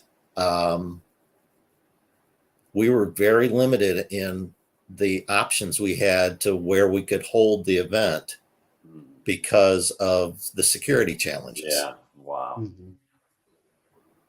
I just don't, history is people are trying to erase history. When people are talking about in the South, like slaves were treated well, we were unsavaged, or Holocaust deniers, and yeah, the earth is flat. It was just a peaceful tour of the Capitol that day. It just blows my mind and just to look at the Washington Post for the first time did not say endorse a president. And who's that run by? That's run by who's the guy? Bezos, Jeff Bezos. And there's the other newspaper run by a billionaire. The LA Times. Murdoch, the Washington Times. Or New York Times. LA Times. LA Times is run by an Asian billionaire, and people are quitting. So you can see where this country is going. Mm-hmm. Yeah. It's being bought out. And then the next possible successor, how he will completely sell out the country for power, for his own retribution, and for him to get back at his adversaries on our behalf. Yeah. Enemies within. Yes. Yeah.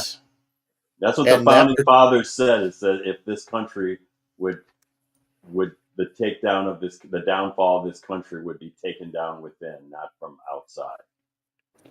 Yes. Mm-hmm. Well, we want to wrap it up on a positive note, because we could sit here and talk all day. It's like 2 hours and 25 minutes of we were on this boat and we were just paddling. Just paddling by. Rolling. I love that. Rolling. Yeah, man. Well, listen, we're gonna do we're gonna get on the Zoom like November 5th, and it's gonna be open from probably like, I don't know, 4 p.m. till late night. I'm gonna share far and wide within the Shaker Facebook pages. Folks can come on, and we'll commiserate, or check the results or whatever. People can show off their bottles of wine and other things if need be, or eat their food just to feel connected to a community. Yeah, for sure. And I think that's very important, in that way. But man, like our community, you come from a community that's deep in legacy, tradition, resilient folk, more close than others tend to realize in the, timeline of humanity. In that way. And we just gotta keep on keeping on, that's all we can do, And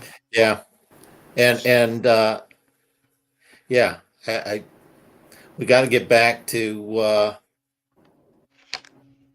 we've got to be emissaries for what we were taught in Shaker about helping each other see all the things that we have in common, because funny is funny. And it's continual learning. I feel that this is a forum to do that. For sure. That's an elevation. Causes expansion. I'm finding out things that I didn't know back then. And I hope our audience and you are learning what our perspectives are. Things that we deal with on an everyday basis. Well, if I've learned anything in the last year, is that I missed a lot when I skipped Sunday school as much as I did. Well, don't hang on that too much, because sometimes, it's all about the word and who's framing the word. There you go. You might okay. Learn anything. You know what blew my mind today? I have to tell you, I saw this thing on IG, and someone who questioned the Bible said, "How did all the people in the Bible end up with westernized names when they were in the Middle East?" King James Version, Caesar Borgia, but that's another conversation for another day, about the science behind the Bible, who put in the books, the crooks that took. And if I've offended anybody of that faith, I'm sorry. I'm a heretic. Okay? And I live in this present realm. Okay? It's just things to question, That's right. We're so used to taking on things and saying that they're the gospel, if you will. Even baseball things like, swing level, swing off of your front foot. Now we swing off of our back foot at a 38-degree angle. based on the velocity and the temperature at each stadium.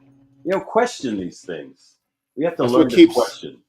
That's what keeps the mind supple, the neuroplasticity of the mind by asking questions. We rely on them, what do they say? They say, always question they. Who are they? And what is... Right. So, too many people stay within the lines. That gets boring. Innovation is when somebody ventures outside the line. Right. But as we seek peace and equality, we got to make sure we have a raincoat on and we carry a bat, because sometimes you might have to knock out a motherfucker. Okay, that's just the world we live in. And you definitely swing level on that. That's right. Or if you have a burner, you keep low, stay firing. And that's what we're doing here at the Shaker Heights. Experiences may vary. Yeah, we keep firing. And if you feel a type of way, we're doing our job. That's either good or bad. But if you feel offended, we're doing our job. I'm glad you feel offended on a Sunday. Got you thinking. Anyway, speaking of thinking, next week is very... Tell them, Eric, about next week. The student group on race relations. On time, just before Election Day. Sigorr. SGORR. Prototypes. Lastly, as this music plays out, there were like 9 Shakers, and they were a mixed group. Maybe 2 or 3 were of color in the Shaker group. Some could argue they were anomalies. They were aliens that settled that land. But that's another story, another time. For everybody out there, have a blessed week. Stay safe, stay hydrated. Rob Berick, love you, man. Thank you for coming on the show. Thank you for everybody signing up. Check us out on Spotify and all the other Podcast Index, Amazon Music. We didn't run no banners today because we were engrossed in conversation. So I'm going to be quiet right now. Anything else? Any last words for anybody before we sign off? No, see you on Sunday. Peace, love, as Don Cornelius said, and we're out.